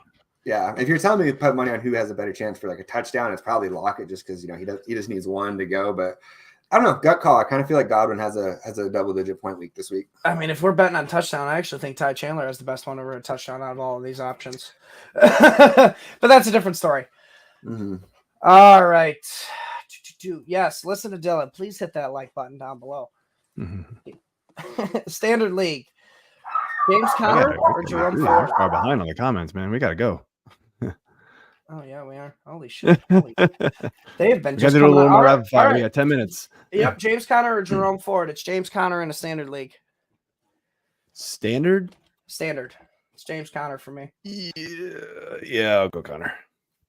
Better chance to score a touchdown for the Cardinals. I'll go Conner here, too. All right. Oh, what? He got his trade McCaffrey for Mixon straight up. Wow. Good for you. Yeah, you take it. Pick 2 QBs here. Mixon? Say what? Yeah. 2 QBs here for Miguel. Stafford, Dobbs, and Love. And you are sitting Love, in my opinion. Yeah. You are sitting Love. Yeah. Play Stafford and Dobbs. Yep. Yeah. Love and Stafford are closer just because, man, you do worry with the thumb, but. All right. So, Evan here. Pick 2, half-point PPR. D-Hop, Ridley, Jalen Warren. He lost Joe Burrow on Thursday, so he needs high upside players. I mean, if you're going high upside, you go D-Hop and Ridley then. Jalen Warren's not high upside. He's all right with the safe floor. I get it. He's getting the PPR value to give him a safe floor, but there is no high upside on that Steelers Steelers offense that scores 1 touchdown a game pretty much. Yeah, give me D-Hop and man, I don't know. It's only because the caveat with losing Burrow, I go Ridley and Hop. I think I go Warren here too over Ridley. If he didn't want high upside players, I would be going Warren. But he asked for high upside, so give me Ridley and D-Hop. I will give you that. Yes, if you're shooting for the moon and you think you don't have a chance, if you don't hit, then yes, Ridley is the one to play over Warren. But Warren would be safer than Ridley. I Warren agree with you. If he's looking for safety, safer. yes. If he's looking for safety, I 100% agree. But high upside, you're going those 2 wide receivers. One. Yep, DK Metcalf, Jalen Waddle, Saquon Barkley, and Javonte Williams. I'm sitting DK. Okay, that's where I'm going to. Yeah, it sucks to do it, but he just hasn't been the same this year. The offense just doesn't.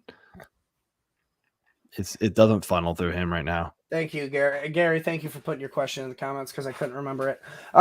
Dean wants to know Marquise Brown, Amari Cooper, Deontay Johnson. Needs to pick one of these, and it's Marquise Brown.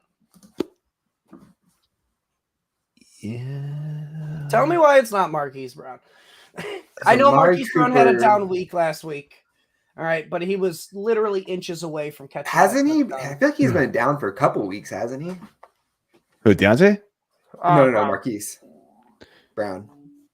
Let me look at what he is the past 3 games. Yeah, but like the thing is the offense is different now. So like you've got to kind of look at last week. Yeah. Yeah, he's been down. I mean, 6 and 4 catches for 33 and 24 yards. The yards aren't there. He only caught 1 of 4 targets last week. Still 21 targets the past 3 weeks though. Right, lots of targets. Yeah. So I want to say Brown because of the upside, and I do have it ranked that way. I don't think Deontay Johnson is going to have 1 catch for however lack of yards he had last week. So maybe slightly safer is Deontay. I know it is Cleveland, so that's tough. But I mean, you're going volume. Deontay's just since he's been back from injury outside of last week has been absolutely peppered with the ball. I think the volume high between Brown and Deontay Johnson are fairly similar. Maybe not exactly the same. Definitely not. I mean, if Johnson's going to get as many targets as last week, yes. But I just said I don't think that's going to happen. But take that away, yes. But give me the better quarterback with at least some safe targets of at least 7 a game. That's my I'll go Mark. And we're just completely writing off Cooper. We're just waiting to see on this one. Yeah, I mean, he's probably going to prove us wrong. He'll get 1 big touchdown. I'm having to start him in a few leagues, so I'm hoping he does at least something. Yeah, I got a couple other options over him, thankfully. Full point PPR. It needs a running back 2. Tyson Chandler or Zach Charbonnet? This one is Chandler. Is it? Yes. Charbonnet has been with Mattison back. Yeah, I don't know. And I saw this one come up, and I was waiting for it. I'm Chandler also. Again, like I said earlier, he was involved in that offense before the Mattison injury. Charbonnet, yes, I know he's gotten more snaps. He's been on the field more. He runs more routes, but it's not amounting to really much of anything when it comes to fantasy. So, like, we all want it to be a thing, and we all think he's exciting. Nah. Let's start Chandler. I mean, who has a better chance to score a touchdown this week, Chandler or Charbonnet? I lean Chandler. Yep. All right, George, half point PPR, bench 1, Tank Dell, Brandon Ayuk, Aaron Jones, and Javonte Williams. You're going to hate this, but it's Aaron Jones. Oh, really? I was actually thinking Ayuk. Oh, no, I was going to say Javonte. I mean, the Chargers can be ran on. That's the good thing. Options Chargers there. can be ran on. Oh, man. I actually need Ayuk for this one. We're not going to be helping you very much here, George.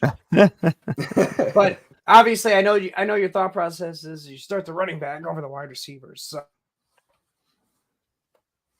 Sorry, I had to cough. It's Aaron Jones, Javonte Williams, and Tank Dell for me. That's why. Just more volume. All right. Brett. He's got 1 spot, 3 great options. DK Metcalf, Jordan Addison, or Nico Collins. Joe, you can start it. Thanks.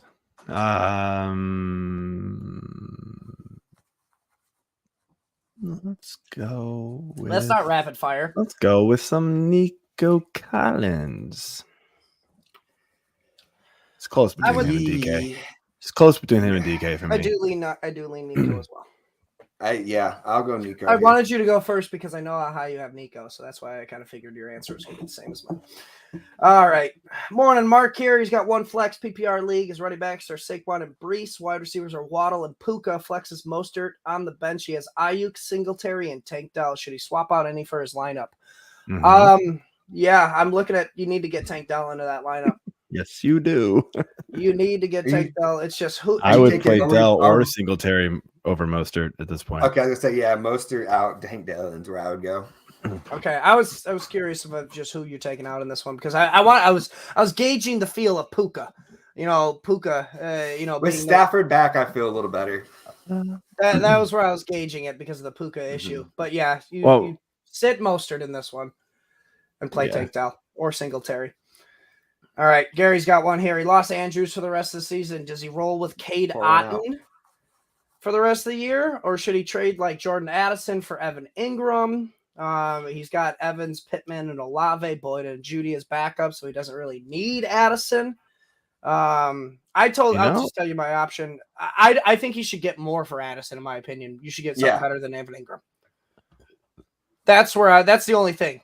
But you look at it, and it will make your team better because you get a tight end, and you have the backups to not have to worry about Addison. But I still personally think you should be getting something a little better for Addison. I don't. Like he told me, he's like, should I be trading like Jerry Judy for a tight end? And I actually like that one better. It's just I like that move better. Yeah, you're going to be a little bit lower than Evan Ingram on the tight end. Unless it's a tight end premium league, though, like it's not. Is there that much of a difference between the guys once you get out? Well, I even told him, I was like, dude, I'm sitting here with Travis Kelce and Dalton Kincaid in this league, and I'm 3-7. So like, obviously tight ends don't mean shit right now. So like, I don't even like, he could honestly just stay pat because he's got CMC and Mahomes as well in this league. Yeah, man, I think I would just kind of. Why don't you trade him later? Why would I want to trade when I'm 3-7?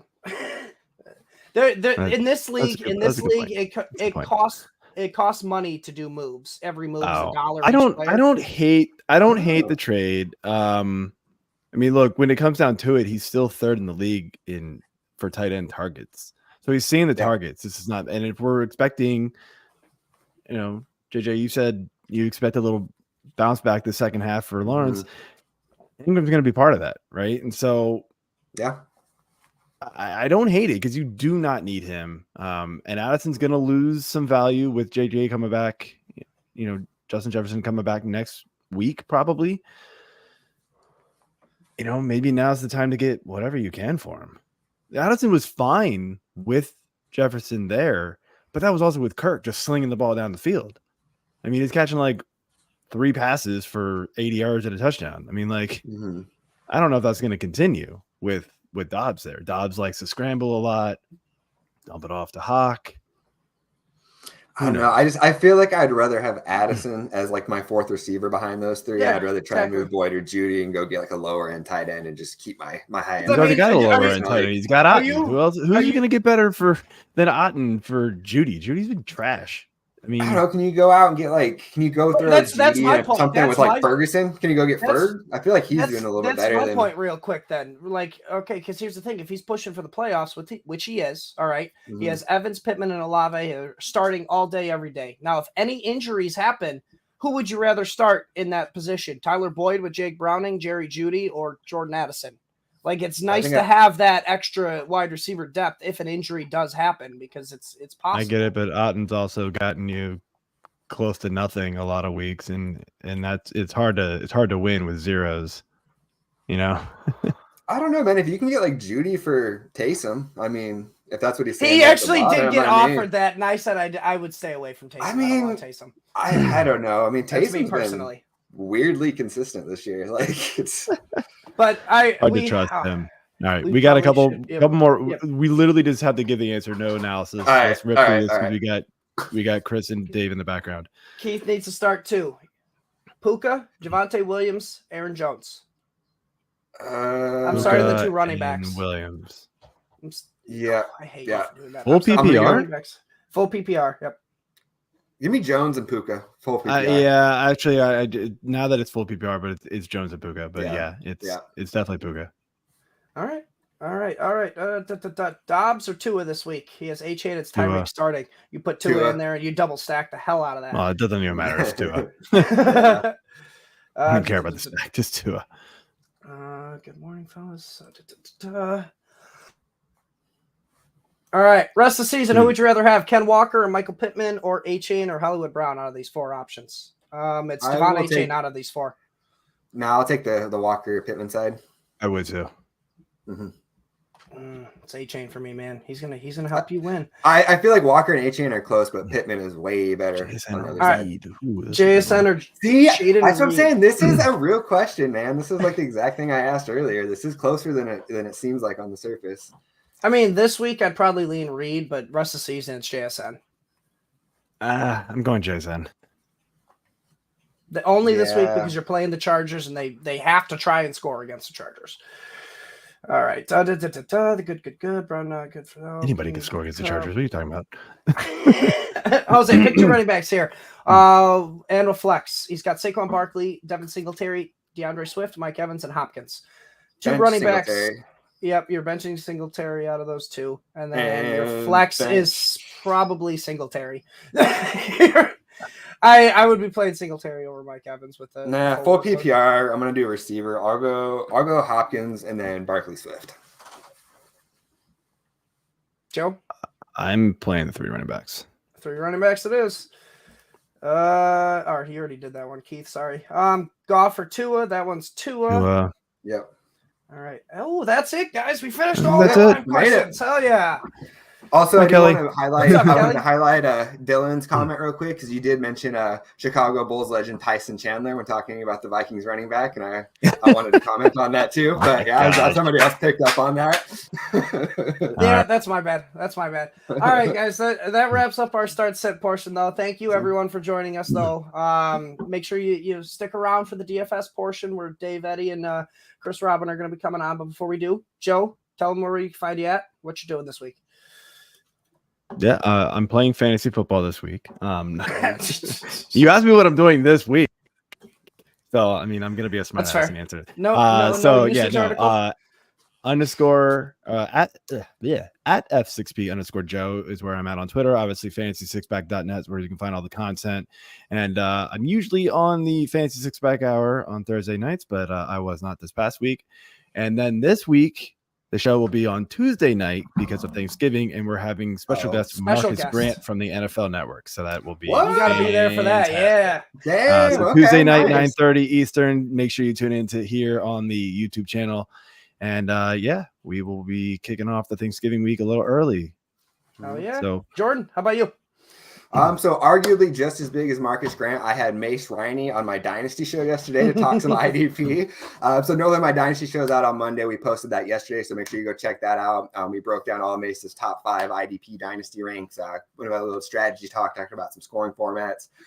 Be back next week on Monday with Joe on my show. We're going to be talking about some stuff to get you through your trade deadlines in your Dynasty leagues.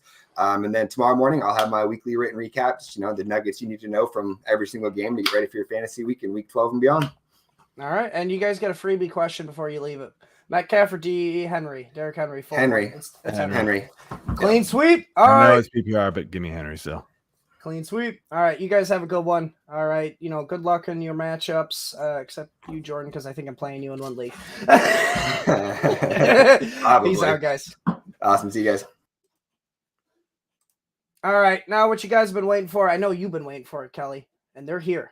They're here to talk DFS for you. It's Dave, Eddy, and it's Chris Robbin. Welcome in, boys. Take it over. Bullshit. Once again, Dave, we get the short end of the stick, like we're the redheaded stepchildren. It's 5 after 12. I'm all good. I'm having my coffee. I'm resting. I'm relaxing. I know you are you're a stickler for time. Yeah, and you get very anxious because Locke is now 55 minutes away or so, and it's we need to get out some info to people. And the guys before us, they're having fun. I mean, I'm being a smartass, but they're having a blast. They're answering some starter set questions, but but we need our time. That's Yeah, I had to obligated to start at 12 noon, and here we are 5 after 12, and we're gonna bullshit for about 5 minutes, right? Like I'm doing now. But we should just get right into it, Dave. So unless you want to clear the air first, have at it, and then we can start talking quarterback. Well, I mean, I just want to mention I was constantly checking my emails, seeing if maybe we had been terminated or something, or bumped. Or maybe we got yeah. Like, I mean, should I just start showing up at like 1? Yeah, exactly. We'll do as best as we can in 5 minutes, right before lock, while everybody's attention is already gone to begin with. The chat is going crazy. Hi, Kelly in Phoenix, Jose Vega. I like to while they're talking, I'm looking at all the comments. There's a private chat, in StreamYard. I'm looking at the comments here, and Dion Walrod said, "What's your guys' record?" So I'm thinking that Dion, if you're still watching this, he wants to know. The last show, he wants to know what their records are, because if they're so good at giving away start and sit information, well, give us your record. It's kind of like the old I trade stocks and bonds. Well, what's your bank account look like? I mean, if you feel comfortable sharing that, have at it. But I thought that was a great question. Not too many people just talk and talk and talk like I'm doing now, but they rarely share their records. And personally, in 5 leagues, I think I have 8 wins. I make the playoffs in 3 of them, and 1 of them I'm not so good, Dion, if that matters. But this is DFS. Let's talk about some quarterbacks, shall we? Or actually inactives. And I heard there's going to be Justin Herbert's going to have a tough go of things in terms of wide receivers. So hit me with some inactives, Dave. Yeah, so I mean, I'm gonna kind of skip through some of these because I tend to hit them each week. But whenever people cut into our time, then I guess we get what we get here. So I know it's sons of bitches. Michael Wilson is out. He is a guy that I thought was at least in play for cash, nice cheap option. Still preferred Rondale more, but if anything, honestly, I think that this probably pumps Rondale's ownership up all the more. So makes Rondale a much less enticing MME play, but whatever in cash, right? Hayden Hurst is out. It doesn't sound like a big deal, but I think Tommy Tremble opens up as I don't know what he is on FanDuel, but on DraftKings, that makes him an absolute full punt option to MME. Nothing spectacular, but anytime we get value that opens up. Tommy's only 4-7 on FanDuel. He's in the bottom of the barrel tight ends. Carolina, and again, there's going to be a lot of garbage time. Dallas is giving Carolina like 10 points or something, so it's going to be the exact same show as last week with the Giants. Carolina's going to get blown out, and it's going to be garbage time. So Tommy Tremble, great move. Deontay Foreman's going to be active, probably borderline irrelevant because I don't see the Bears running the ball outside of Justin Fields against the Lions. But speaking of Justin Fields, he's back. I think he makes for a real interesting play in MME against the Lions. Lions are becoming a real big pass funnel because they're so good against the run. Rico Dowdle, he's active. I think he does make for an interesting MME play because a lot of people are going to be on Pollard because of this great matchup against Carolina, who is just atrocious against running backs. But for my money, I'd honestly rather just play Dowdle and take the chance, opposed to paying up for Pollard like a lot of people will. Damian Pierce is out. I think we even knew this on Friday when we did our show. Makes Devin Singletary a complete lock for me in cash. I don't really like him in MME. I think we're going to see like 30+% ownership. And I'm not a huge fan of that unless, if I'm paying a player that's that much chalk, I want a Kelsey or a Tyreek or somebody like that. Or I want someone that's just out of this world underpriced, like a $4,500 running back or a punt receiver, like I don't want a cheap running back like Devin Singletary in MME. Noah Brown's out. Everyone else in that wide receiver room in Houston is going to be available. So I think that makes Nico Collins and Tank Dell both very good plays. I prefer Tank Dell. Zay Jones is active. I don't know how much he's going to play. I know he got arrested earlier in the week, and I thought that would possibly also make him not playable this week, but he's back. I think that probably really hurts, Ridley, Kirk, and Ingram at least a little bit. Definitely makes them riskier. I don't know if it's going to change ownership at all, but does make me like those guys a little bit less. Jalen Guyton is out. We talked about, you talked about how Herbert's going to be missing some weapons. not only Jalen Guyton, but Gerald Everett as well. So that leaves, Eckler and Allen are going to get everything they can possibly handle. Will Quentin Johnson finally, get into the mix here? I don't know, but man, I tell you what, if you wanted to double stack Herbert with Allen and Eckler, that's where 75% of the plays are going to go is to those two guys. So I think they're both extraordinarily interesting plays. Not that Jalen Guyton was anything spectacular, not that we didn't know Gerald Everett was going to be out, but man, you want volume, you're going to get it from those two guys. And then we've got my favorite MME play of the week. Devin Achane is off of IR. He's not going to be super popular. His role is going to be pretty uncertain. We don't, he's not cheap. I have him in every single MME lineup that I'm playing today because he could absolutely blow the slate apart. Probably the cheapest is going to be all year, and the lowest owned is going to be all year. So I'm very interested there. Let's see. Tyler Lockett's really the last one. I mean, as of now, he's listed as questionable. I think he plays. That really hurts. I think, JSN. JSN probably would have been a priority cash play for me without Lockett. With Lockett in, I think he makes for an interesting, leverage play in MME, but I'm kind of out on cash, Chris. Yeah, and even, really quick, even last night into this morning, I don't know why. It's just one of those days where I'm not stressed out. I'm not bugged. I'm not in a bad mood. I'm not in a good mood. I'm just kind of like right in the middle, and you go on social media and you see folks on Facebook or Twitter. And then again this morning, and they talk to people like they know it all. Like, this is what I'm going to do, and they know it all, especially when it's start and sit stuff, right? Someone will list 4 or 5 players, and they go, and the person responding will go, "What are you, stupid? It's got to be from A, B, and C. I'm going to start X, Y, and Z," and they're so condescending, and everybody seems that at this time of the season, right? It's about 12 Eastern PM Eastern time. Week 11 has already kicked off. It was kind of a fun Thursday night football game. And then when we look at the main slate today, there's a large portion of folks, at least on Twitter, that seem to have it all figured out. So why bother being on social media and giving us your gift of if you have it all figured out, then go be in peace and go lay your bets and go set your lineups and everything. I'm so tired of these folks like saying this is what I'm going to do, and that stands, and that's what's going to happen. If you got it all figured out, then go away in peace, because we're trying to chill. We're trying to have some fun.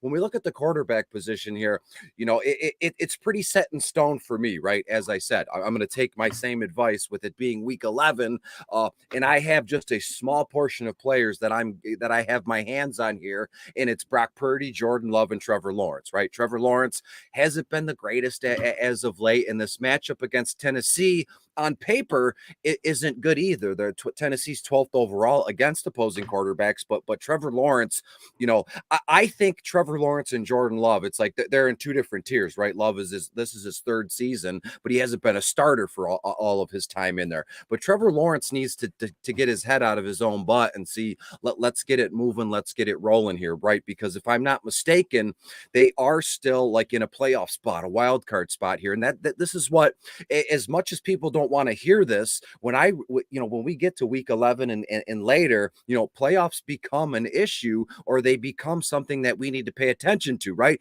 Because if the New York Giants are playing Washington, the Giants don't care. They have nothing going for them, and they're just gonna, they're just playing for their paycheck. They're gonna go on the field, and granted, yes, they're gonna throw and run and however you want to put it, but there's no fire there. There's no drive there. I want those guys that are just gonna give it their all on the field, and I think Love and Lawrence and even Brock Purdy to a certain extent are going to be, they have something to prove, and especially Lawrence and Love. Let's talk about Lawrence briefly. 23 to 24 completions, 265 to 270 yards. I think Lawrence is good for 2 touchdowns. I'll let you know who they are too when we get to the wide receiver portion of the broadcast here shortly. And a couple scrambles, 5 or 6 scrambles, 25 or 30 yards. The quarterback that I love the most out of this slate. Oh, is it Josh Allen, Mr.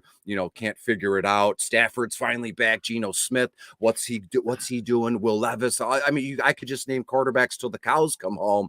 But to me, this is a now or never game for Jordan Love. When are they? And again, Green Bay really not going anywhere. It's the Lions in Minnesota in the North. The playoffs are just they'd have to go on like a massive run for the Packers to be of importance in the playoffs. But Jordan Love has a prime opportunity against a Chargers team. This was even before all those injuries where Herbs has got like 3 or 4 options here. But the Chargers are 31st overall against opposing quarterback, and Love has a full complement of running backs. He's got a full offense, in front of him here with Aaron Jones, AJ Dillon. He's got Dobbs and Jaden Reed. He's got everything that he needs to be successful this week. And look at what happened last week. Granted, the Packers aren't as talented as the Chargers, but the Packers should be able to put up 20 plus yards. Love should be able to score or throw for 2 to 3 touchdowns in this one. 7-3 on FanDuel,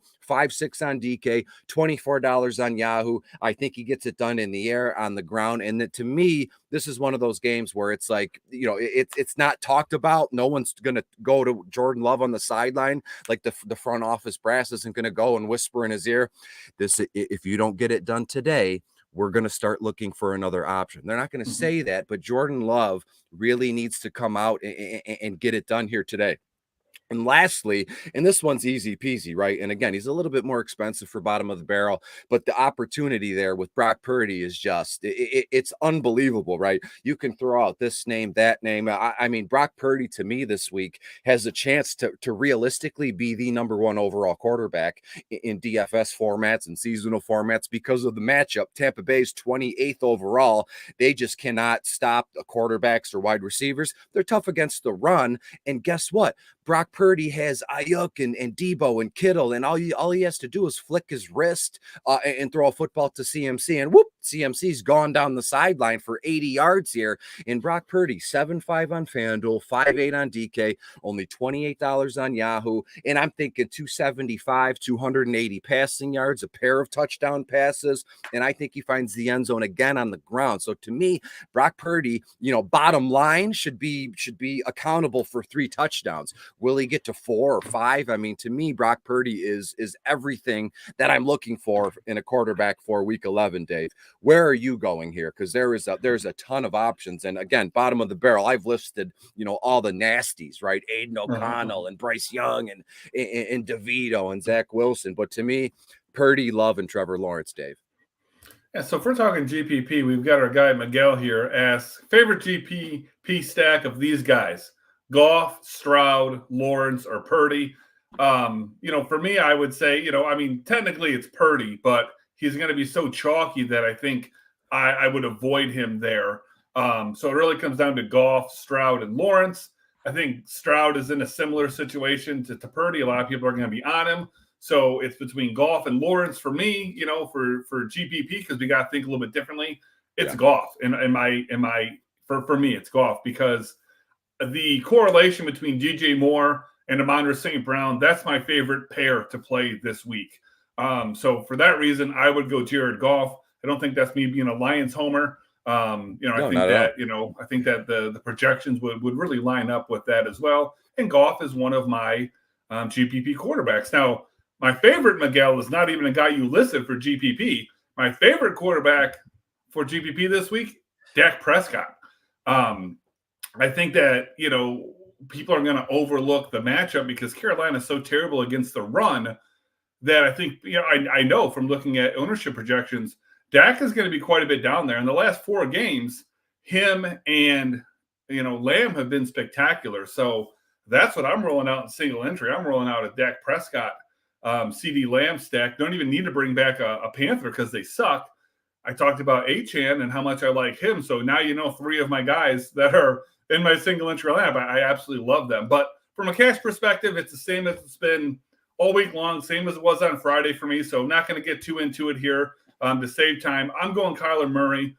I wanted to see what his legs were going to do. I know Kelly is watching. I know Kelly's probably doing a cartwheel that I'm playing Kyler Murray. But I need to see what he could do with his legs. And I didn't trust it last week. I saw what I needed to see last week. Texans 26 schedule adjusted fantasy points to QBs. So it's a nice matchup as well. I love Kyler. I think Brock Purdy was extraordinarily playable as well. It was almost a coin flip really what the difference came down to for me was I think Kyler's legs do give him a little bit of a bump, but also there's so many Cardinals that are cash viable as well that it kind of just made sense. I knew I was playing one. I could argue you could play two. Could you play two without Kyler? Yeah, I guess you could.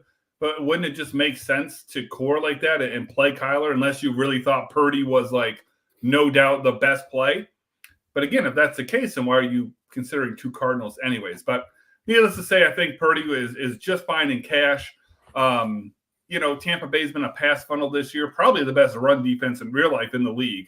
And that's got, them 22nd scheduled adjusted fantasy points to quarterback. So I wouldn't play either one of those guys at MME. They're going to be too chalky for my liking.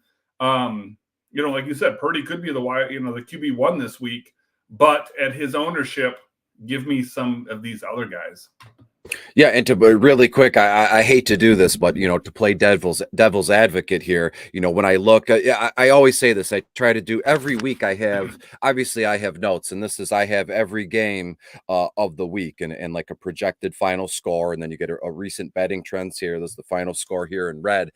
Of all the games in week 11, you'd be shocked to hear that Arizona at Houston is my favorite overall game from a betting perspective, from a DFS perspective, because I have this final score being around 35-24 in favor of Houston. So you would want to get in on CJ Stroud and Tank Dell and even Nico Collins, Robert Woods to a certain extent, Devin Singletary, and then when you look on the flip side, I'd be stacking the heck out of the Houston Texans and then running it back with certain Arizona Cardinals, kind of moves there. But when we look at Jared Goff, because that was basically the question, I have Houston to score 35 points. I have the Detroit Lions to score 35 points. So when you look at that one, it's like, where can we go? And again, Jared Goff and Gibbs and Dima and Amon-Ra and Jameson, I think he scores a 30, 40-yard touchdown somewhere along those lines. Even Sam Laporta is going to be in on the action big time. So it's like, Gibbs. Yeah, which way would you want to go? So if I have the Lions to score 35, if I have Houston to score 35, I think it's clear here that everybody's going to flock to the Lions because they're at home against the slowly Chicago Bears team. Justin Fields has been out for a few weeks, and whatever's going on in Chicago, it's bad news. I don't want any of it. And the Lions are. It couldn't be any more clear this week that the Lions, should win. Fingers crossed. I can't believe we're talking like that as Detroit Lions fans, because we've never been able to do that. But from ownership percentages, it's got to be about Houston to answer that question, which is gone now because the chat is going wild here. So I think I mentioned it to you and Keith Fleming. We're in a chat. Shout out to Keith. That Houston and Arizona is my favorite game of the week from a points perspective, from a betting perspective here. And there was one question, if we could scroll up briefly. It was really simple. It was Bryce Young or Zach Wilson. Which way are we going? And to me, it's got to be about Bryce Young. And again, it's not about talent, right? It's not about, Zach Wilson was the second, third overall pick. Bryce Young was the first overall pick. And both teams are a mess right now. I like Bryce Young just from a perspective. And I know it's weird. It's still weird to this day, having played DFS 10 plus years. And some folks still don't get it. And that's okay. Dallas is going to absolutely mop the floor with Carolina. And in turn, Carolina is going to have to try and keep pace. And Bryce Young is going to be throwing the ball constantly. And again, if it's garbage time, I hate that term. I don't use that term in my articles when I'm talking out loud. But to me, Zach Wilson's going to Buffalo, and Buffalo should be just like, just pissed off and let's roll because, they've been playing like crap. But to me, Bryce Young playing Dallas, there's going to be a lot. The entire second half could be Dallas's practice squad, or what I mean. So Bryce Young, if he's about anything as a professional quarterback, should be able to throw a couple touchdowns. Maybe I have Bryce Young for 3 total touchdowns, 1 on the ground, 2 in the air. So to me, Zach Wilson, be lucky to get to 2 total touchdowns. And so to me, to answer your question, it would be Bryce Young. Let's talk about the running backs, Dave, and I'll talk toss it to you. It is as it stands right now. It's 25 minutes after 12 noon. Doing my best morning zoo radio voice. It's 25 minutes after the hour here, and we're looking at the 1 p.m. start time. But Dave, let's get to the running backs again briefly. Christian McCaffrey is a ton of dough. I asked you that question last week. I won't ask you again this week. But where is your head at in running backs in terms of your cash game perspective? Yeah, for a cash game, I think it's a lot simpler, always an MME. And I mean, Breece Hall was a guy that I was looking at right from the beginning. It was pretty much a lock for me. Buffalo, not good against running backs, specifically not good against pass catching running backs. Overall, 22nd schedule adjusted fantasy points, but they're also giving up the 4th most receiving yards. Michael Carter is out of town, so I think Hall's going to get, as many opportunities as he's had all year. Absolutely love him. Brian Robinson, I think this is, going to be one of those rare Commanders games where they're not throwing the ball 40-plus times because they're going to beat the shit out of the Giants, right? So I think Brian Robinson's going to get a ton of carries, probably not as many as we'd like. I think Rodriguez probably sneaks way more in than what you would like, but I mean, this is going to be maybe the best Brian Robinson game we get all year. It's a great price. I absolutely love that. Devin Singletary, talked about how I wouldn't touch him for MME. I don't think it makes sense to play a chalky running back that still is so iffy. But, like I said on Friday with Pierce out, we very well are going to get 20-plus touches again. 42 in the last 2 weeks, 31 last week. His price and the fact that Arizona's 29th in schedule adjusted fantasy points to running backs just makes that too easy of a play. Travis Etienne's another guy you could look at if you want to go there. I don't mind that play. Austin Eckler, we talked about him earlier. Not cheap, but that offense is Keenan Allen and Austin Eckler this week going up against the Green Bay defense. Let's see where they are against running backs. 25th schedule adjusted to running backs. So good matchup. Should get a ton of volume, not just obviously on the ground, but, especially in the air. And that's kind of a cheat code. We talked about that. James Conner is a guy I'd probably like a little bit more if it wasn't for the matchup and how many cheap options we have in the passing game here. But Houston still 21st schedule adjusted fantasy points to running backs. So I think that, he is viable, but for me, it's only if you're playing Purdy and if that's going to be really your only card though. And then I know some people are going to want to play Tony Pollard. I get it. He's in my cash pool, though I wouldn't play him. Again, absolutely ridiculously great matchup against Carolina. They are second to last in schedule adjusted fantasy points to running backs. This could be a week where he scores 3 touchdowns, puts up 40 points.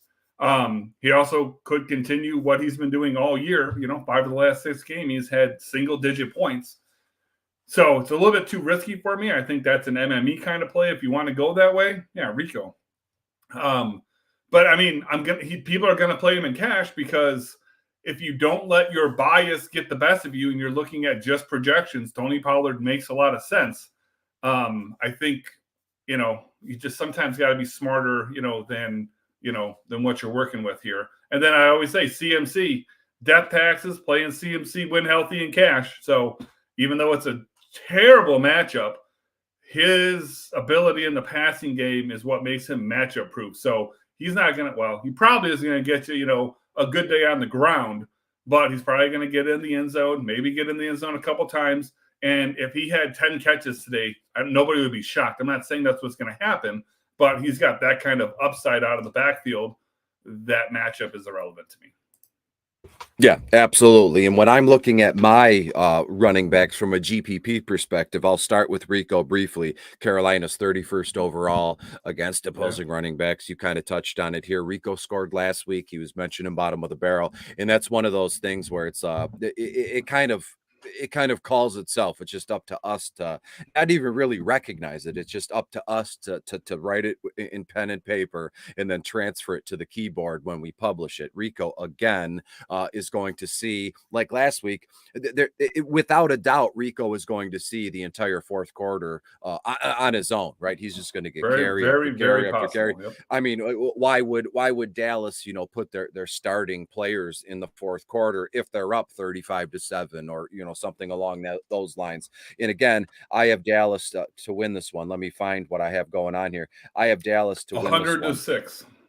Yeah, 35 to 17, 35 to 17. And to be fair, those 17 points from Carolina could be two Bryce Young touchdowns. So again, Dallas is going to win big. So Rico's going to be involved. And again, how do they get to those 35 points? As you said, it's going to be Dak, it's going to be Lamb. Finally, hopefully Tony Pollard finds the end zone. He hasn't found the end zone since the Titanic has sank, something like, I mean, early it's 80s. ridiculous.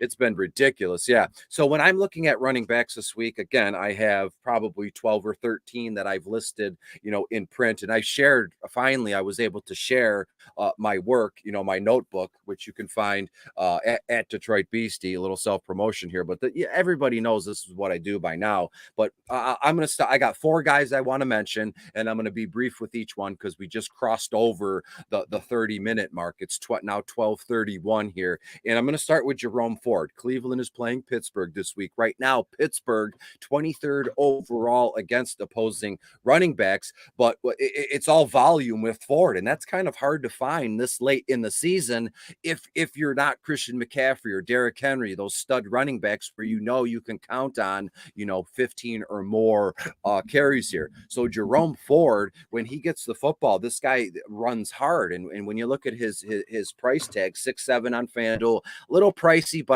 I had to have him in there this week, and 5.2 on DK, $20 on Yahoo, 16 to 17 carries, 70 to 75 yards. I think he finds the end zone on the ground, so that is a beautiful thing. Rashad White is next. Tampa Bay is at San Francisco, and you're like, well, why would you want to play anybody against that San Francisco defense? That defensive front is very good. You got, Bosa on the one side, Chase Young on the other side, and I know that Baker and Tampa Bay is aware of that. If 2 schlubs like us are aware of that on a Sunday morning, as I'm broadcasting from my office in the basement, if I know that, then the higher ups, in the league know that. But Rashad White has kind of, entered that upper echelon of stars, and he's like 1 or 2 games away, or the rest of the season away, from becoming a full-blown superstar at the running back position, because he can do it all. And we saw it last week, just again, like I mentioned with Brock Purdy, Baker Mayfield, just a flick of the wrist, kind of like a little out route or a wheel route, and Rashad White will take care of the rest here.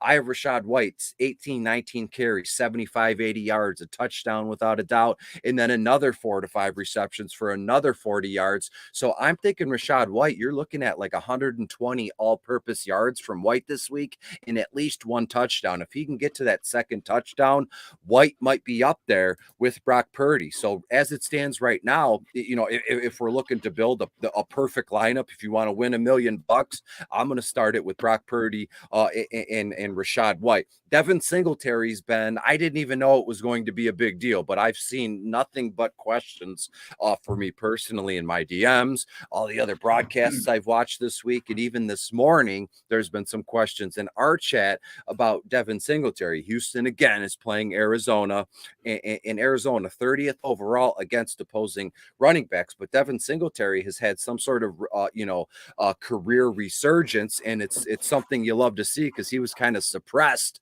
when he was with Buffalo. But Singletary, 6.5 on FanDuel, 5.3 on DK, $20 on Yahoo, 15 carries, 70 to 75 yards. I think Singletary finds the end zone again. He's not really a receptions kind of guy, but I have him for 1 or 2 catches for another 20 yards. And again, in a game where I have Houston winning 35 to 24, a massive over kind of game, I'm going to want any and all pieces of that game I can get my hands on. And what better way to do that with Devin Singletary? And lastly, it's got to be Jaylen Warren, the Pittsburgh Steelers. We know Najee Harris is their running back 1, but Jaylen Warren is their running back 1A, obviously. And when we look at Jaylen Warren run, if you go back to last week's work, and even before that, Jaylen Warren runs like a man possessed. He is the picture boy for getting every ounce, getting every inch of the football field he can. And again, same thing with I love the idea of stacking Jerome Ford and Warren. Those are my combos at running back this week. I put in Ford and I put in Jaylen Warren, because these guys run so hard. I don't have to worry about them maybe, just going through the motions. When they get the football, they don't give a shit. They're going to try their best to run through people and make every yard count And also, as stupid as it sounds, these guys fall forward. So you get an extra yard there. But when you look at Jaylen Warren against the Cleveland Browns, who are 7th overall, their defensive line is very stout. The Cleveland Browns defense has started to come on strong. But Warren, 6'3" on FanDuel, 5'1" on DK, $16 on Yahoo, 13-14 carry, 60 to 65 yards, and a reception or two for another 15 or 20 yards. And lastly, we talked about Rico Dowdle till the cows went home.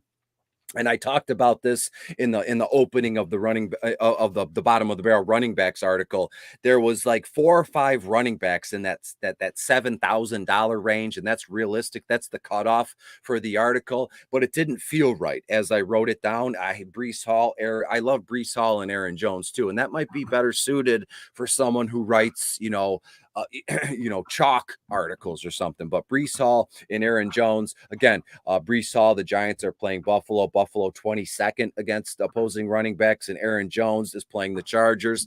I think Aaron Jones is back, and we can trust him here. But personally, I'm all about Ford, White, Singletary, and Warren. And if you have a couple extra bucks, then excuse me, throw in Breece Hall, because again, you've seen them, finally, when they know Breece Hall is their most talented running back, and they're going to give the ball to him when they need to. Same thing could be said about James Cook. The fumbles be damned. The Jets are 20th overall against opposing running backs, but James Cook, once they started to give him the football, James Cook just ate up yards, chunk yardage, and we go from there. So as we move to the wide receiver position, it is now 12:37. We're about 17 minutes away, 27 minutes, however you want to do that in terms of lock. So we got about a good 10-15 minutes left before we need to split to do our own thing here. So give me a couple wide receivers, Dave, that are really you're really into this week that you want to tell the folks about. Yeah, I mean, it starts with Tyreek Hill, most expensive player on the slate, but or at least on DK, but also has the highest projection and by a couple of points as well. So I think Tyreek was another guy that just made sense all week long. There's enough value on this slate cash-wise, especially where you can go this route. The matchup is not amazing, but it's Tyreek Hill, matchup proof. You just run him out there. The Cardinals wide receivers, you've got, Marquise Brown, Rondale Moore as well. You could, throw Terry McBride in here, but we'll get to him as well. I feel like these guys are great plays for cash. Rondale Moore really stands out to me because of the value. That's why, I'm going that direction, pairing him with my Kyler in cash.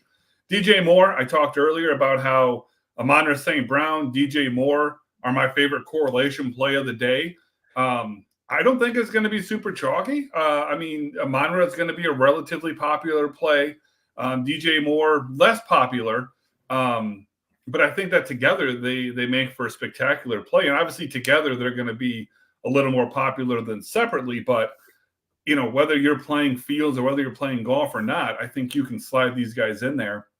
And you probably gain even more leverage by playing those two without golf or without Fields. Yeah. So, if you want to play a Brock Purdy stack, I feel like you put those two guys in there as a way to differentiate yourself, because Purdy's going to be so chalky that you've got to get different and think of good ways, good plays that you can make that others aren't going to do in that same situation.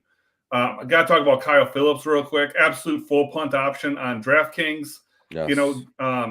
Jacksonville 21st scheduled adjusted fantasy points to receivers. So relatively decent matchup, but this is not a spot where we're necessarily looking for him to score a whole ton of points. We're using him for salary relief. And if he gets you those 9 points or more to get that 3X, then that's fantastic. But 9.1 and 10.8 points the last 2 weeks. So if he were to do that again, he becomes an amazing cash play. I talked about JSN earlier with lock it in. I like him for MME a little bit as a leverage play, but not so much here. Texans wide receivers, Noah Brown's out. I think Tank Dell is a terrific cash play. If you want to go Nico, you can, but I think Tank Dell is where you go. Hard to play him in MME to some extent because he's going to be so popular, but solid play. And then, Amon-Ra St. Brown, right? If you don't play Tyreek, I think you should play Amon-Ra. Good matchup. This guy is pretty much the perfect cash receiver. extraordinarily consistent. Doesn't have the same ceiling that Hill has, which is what makes Hill a superior MME play. But for cash, anytime you play a Monra, just like anytime you play CMC, I think you're in good shape. Yes, absolutely, and well said. And rewinding all the way back to the beginning of the show, I was sitting here and I was watching the last broadcast go over, and I was just scrolling through Twitter just to see what people were saying before we were on air, so I could kind of navigate this thing. And again, I talked about Jordan Love. This is like kind of a make it or break it, get your head out of your ass. This is a make it or break it kind of game, given the opposing team's DVP and their lack of players with the Chargers. And if I'm all in on Jordan Love as quarterback, then it only would make sense that I would love Romeo Doubs and the rookie from Michigan State, Jaden Reed here. I have both of those guys highlighted in green. Chargers. I do love Jaden Reed this week. I can't talk about everybody, obviously, No, absolutely, I think Jaden Reed, especially if you're playing Jordan Love, Jaden Reed would be part of that stack. Exactly. Whether it was a single or part of a double, but I really like Jaden Reed this week. Just no doubt. And when you look at Dobbs or Dubes, however you say it, I'll just say Romeo, wherefore out there, Romeo. He's 6'3" on FanDuel. Reed only $6,000 on FanDuel. And then we get on DraftKings, Romeo 5'2". Jaden Reed is only $4,000 on FanDuel. I have both guys scoring a touchdown. So if you remember what I said 20 minutes ago, Jordan Love will throw 2 touchdowns. I think one will be to Romeo, one will be to Jaden Reed. And again, so far on social media this morning, at least, there's a lot of people telling folks to just don't even bother with the Green Bay Packers. So ownership, great matchup. Exactly. And it just goes to show you, anybody that has a phone or a computer, they're available to just give their advice, whether it's shit or whether it's good. They're able to talk out loud and say what they want to say. And I don't have time to reply back to people and say, you're a dummy, you're an idiot. I'm all in on stacking that trio of Jordan Love, Dobbs, and Reed. And then let's throw in Aaron Jones as well. And there you got 4 Packers in a game where the Chargers are going to hang 24 something points. I think Green Bay hangs with 21 points, something along those lines. But give me Romeo and Reed. And as we go down the list, there's something that's Curtis Samuel and Dotson. They're always in bottom of the barrel. I'm always talking about them. But when you look at Curtis Samuel this week, Sam Howell, unfortunately, he's been in bottom of the barrel almost every publication this season, but he's played so well. His price tag has kind of, it's been risen, and he's reached the cutoff point. So shout out to Sam Howell, who's graduated and he's moved on from bottom of the barrel like he cares. He does. If I threw the ball 50 times a week, I would probably, be very true. So it's a volume play, but no doubt. So Curtis Samuel, he's 5'9" on FanDuel, 3.6 on DK, $16 on Yahoo. And again, Washington is in one of those spots, the same exact spot Dallas was in last week.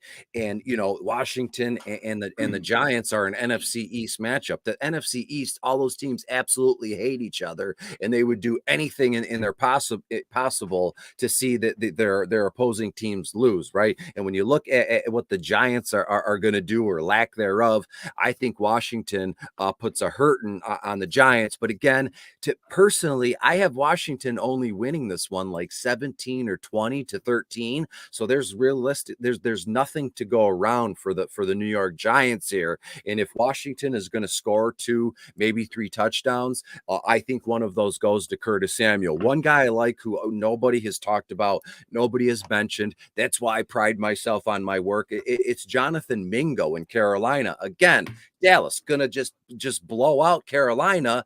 And again, so you look at if Dallas is going to blow out Carolina, most folks will say, then I want nothing to do with the opposing team. I disagree. If the opposing team is getting blown out, they can't just go home. They can't just quit. They have to finish out this game. So to me, Jonathan Mingo, he's come on a little bit, nothing crazy. He was drafted and it is what it is. But Jonathan Mingo has been averaging, I believe he's been seeing 4 to 5 targets a game. He's been catching 3-4 passes a game. And this is one of those games where a garbage time touchdown will come in handy. And he is dead. He is the cheapest it gets on Yahoo, only 3-4 on DK, $5,000 on DraftKings. So don't look past Jonathan Mingo. He will be active. I had Michael Wilson also wrote down, and it was a bummer to see that he was inactive this week. I made a trade for him, I believe on Thursday. It was the other team. He was just like, he threw in Michael Wilson in our trade here. But you talked about Rondale Moore at the beginning of the show. I've always been a fan of Rondale Moore. We talked about him last week. He was in bottom of the barrel. He did well. When you look at this game, Arizona at Houston, I've said it a million times. Houston and Arizona is my favorite game of the week, not only to watch. And again, I must be a glutton for punishment, but I think this game finishes 20 or 35-27. I've said that already too. So Rondale Moore will absolutely, this is my lock of the entire slate. Rondale Moore will score a touchdown over. It'll be 30, 25, anywhere between 25 to 35 yards. Rondale Moore will score a touchdown somewhere. He's going to get behind the defense or right down the sideline. So you can bank on Rondale Moore scoring a touchdown. And he's as cheap as hell that you can get here. Darnell Mooney, right? As Lions fans, we've always watched, the Chicago Bears game. And there's always been that one guy when Chicago and Detroit plays who just kills us over and over again. Detroit Lions could win, whatever. But I think Mooney is going to be the thorn in the Lions side this week. And he's only 5-6 on FanDuel, 3-3 on DK, $12 on Yahoo. Mooney, look for him to catch 3 or 4 passes. One of those will be a touchdown. Trey Palmer in Tampa Bay against San Francisco. And something's going on in Detroit with Jameson Williams. We saw after last week, he ran down the sideline. He helped Demont get into the end zone. I think they're now looking at Jameson Williams and looking to get him more involved. And when he hits his stride, when he feels comfortable, and the coaching staff says, Jay Will, you are now a professional wide receiver. We're going to get you going. Jameson Williams and Rondale Moore. I love that little touchdown parlay. Jameson finds the end zone. Rondale Moore finds the end zone. But that's what I'm looking for in the wide receiver portion of the article. And it's headlined with Romeo and Reed stacked with Jordan Love. So we're sitting at 12:47, Dave. We got 13 minutes before lock. We need at least 5-minute cushion buffer for us to edit our own lines or to just peek and see what we got going on. So why don't you hit me with some quick tight ends? We'll name a DST or two, tie this thing up in a bow, and we'll get the heck out of here, Dave. So where are you going with tight ends this week? Well, I want to get Clayton here real quick. He's asking, about silly string pick, and I don't know that this was directed towards me or not, but I do want to point out that it is DJ Moore for me. So tough to go against my Lions, but when I look at the projection, I don't remember what it was, but when I look at the projection, it was DJ Moore ends up being my dude. Tight ends, I think in all formats, Trey McBride is going to be the chalk everywhere. And I don't have any holes to poke into this. Houston's also dead last, against tight ends. So I think Trey McBride's a great play no matter where you want to play him. Again, very chalky. So I would prefer not to play him in MME. And part of that reason is because I like Dalton Kincaid so much. Dalton Kincaid is actually going to be my cash tight end. And I think that he is going to have the highest score on the slate for tight ends. And what I'm hoping is I don't get buried by Trey McBride because he's going to be so popular in cash. I'm hoping that Kincaid, even if he outscores, McBride by a half a point, which sounds crazy, but just that half point will make me, ahead of all these McBride lineups. So we'll see if that play is going to kill me or not. But really like him for, MME as well. When I talk about Kincaid here, it's a weird thing going on right now with Stephon Diggs. And I don't know if that's related to why all of a sudden Kincaid has just been getting like Travis Kelce light, usage the last, few weeks. But I think Cole Kmet's another guy with, Justin Fields back. Kmet, again, another great MME play. You could probably go there and cash if you really wanted to. I would not play DJ Moore and Kmet together in any format.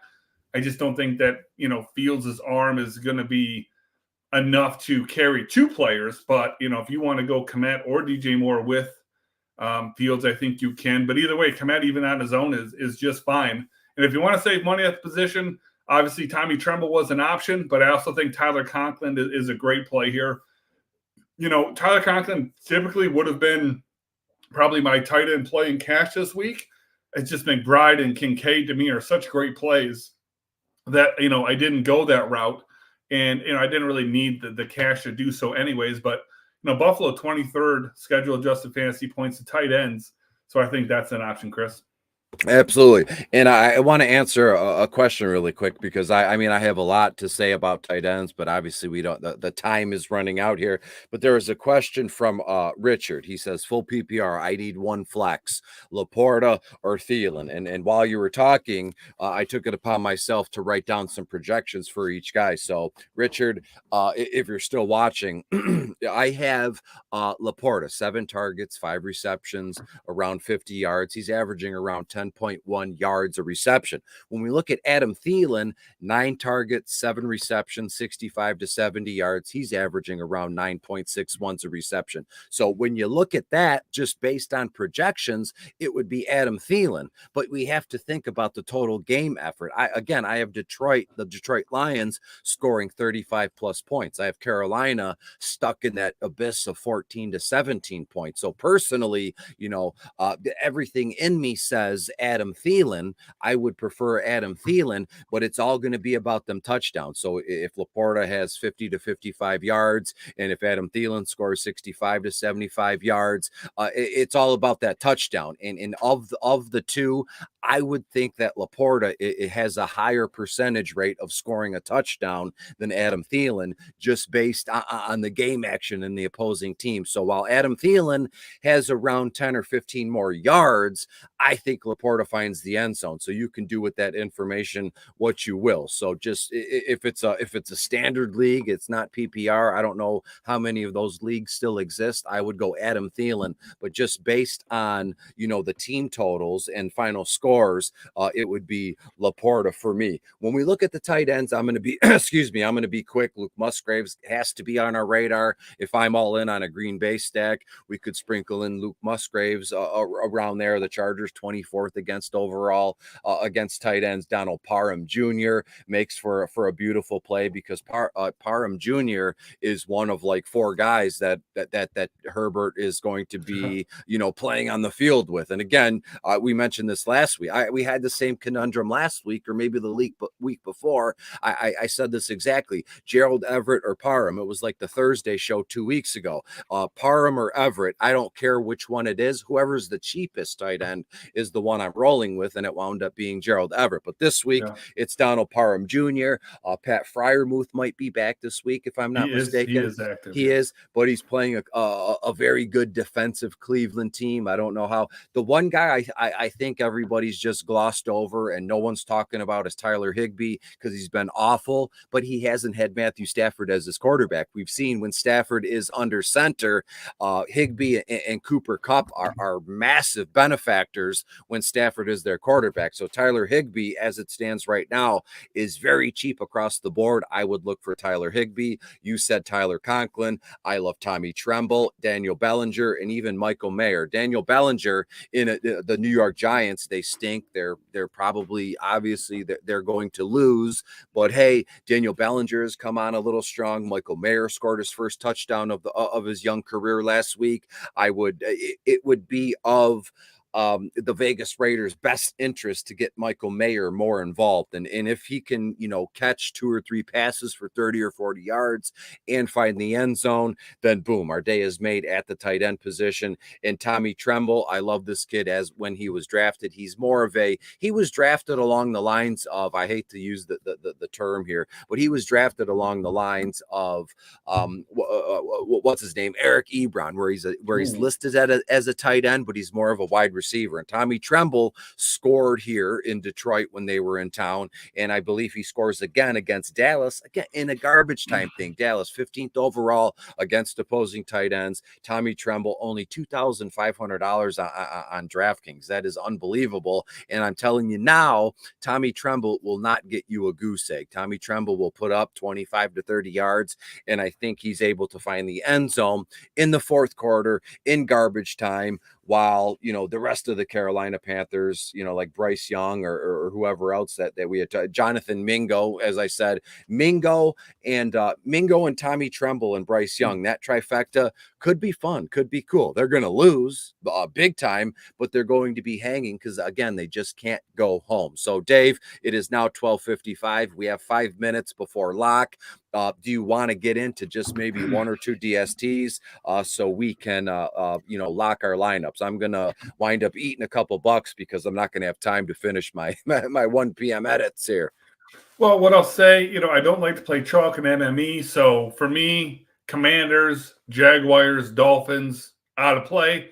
Anyone else, whatever. Put them names on a roulette wheel and spin it. For cash, it's the Dolphins for me. If you want to go the Packers, I get it. If you want to play the Commanders, I get it as well. There we go. So that's how we see it here at the DFS Den for week 11. Before we split, I want to tell everybody thank you. I say it every week because without all of you watching and reading our content, what's the point of this thing? I don't get it twisted. It's not the other way around. I don't need you. What I mean, or excuse me, you don't need me. I need you. That's how it should be said. So everybody that clicks our articles or comments on Dave's stuff or shares bottom of the barrel or watches and plays along as we're chatting here. The chat was fantastic this weekend. Be good, be safe, and Monday Night Football and even Sunday Night Football are going to be great. Sunday Night Football, Minnesota is at Denver. That one is going to be great. I'm going to work on my single game slate video, and Monday Night Football is going to be, holy smokes, a Super Bowl rematch. It's going to be great. So we have some cool primetime games coming up here in week 11. So unless you have anything you want to say, Dave, we're going to get the heck out of here. And to be fair, I love all of you guys and Fantasy Six Pack. I appreciate all the love that you've shown me. They've never told me no. I say, hey, I'll tell you no. Can I skydive while I'm broadcasting about some stuff at Fantasy Six Pack? Joe Bond next says, week.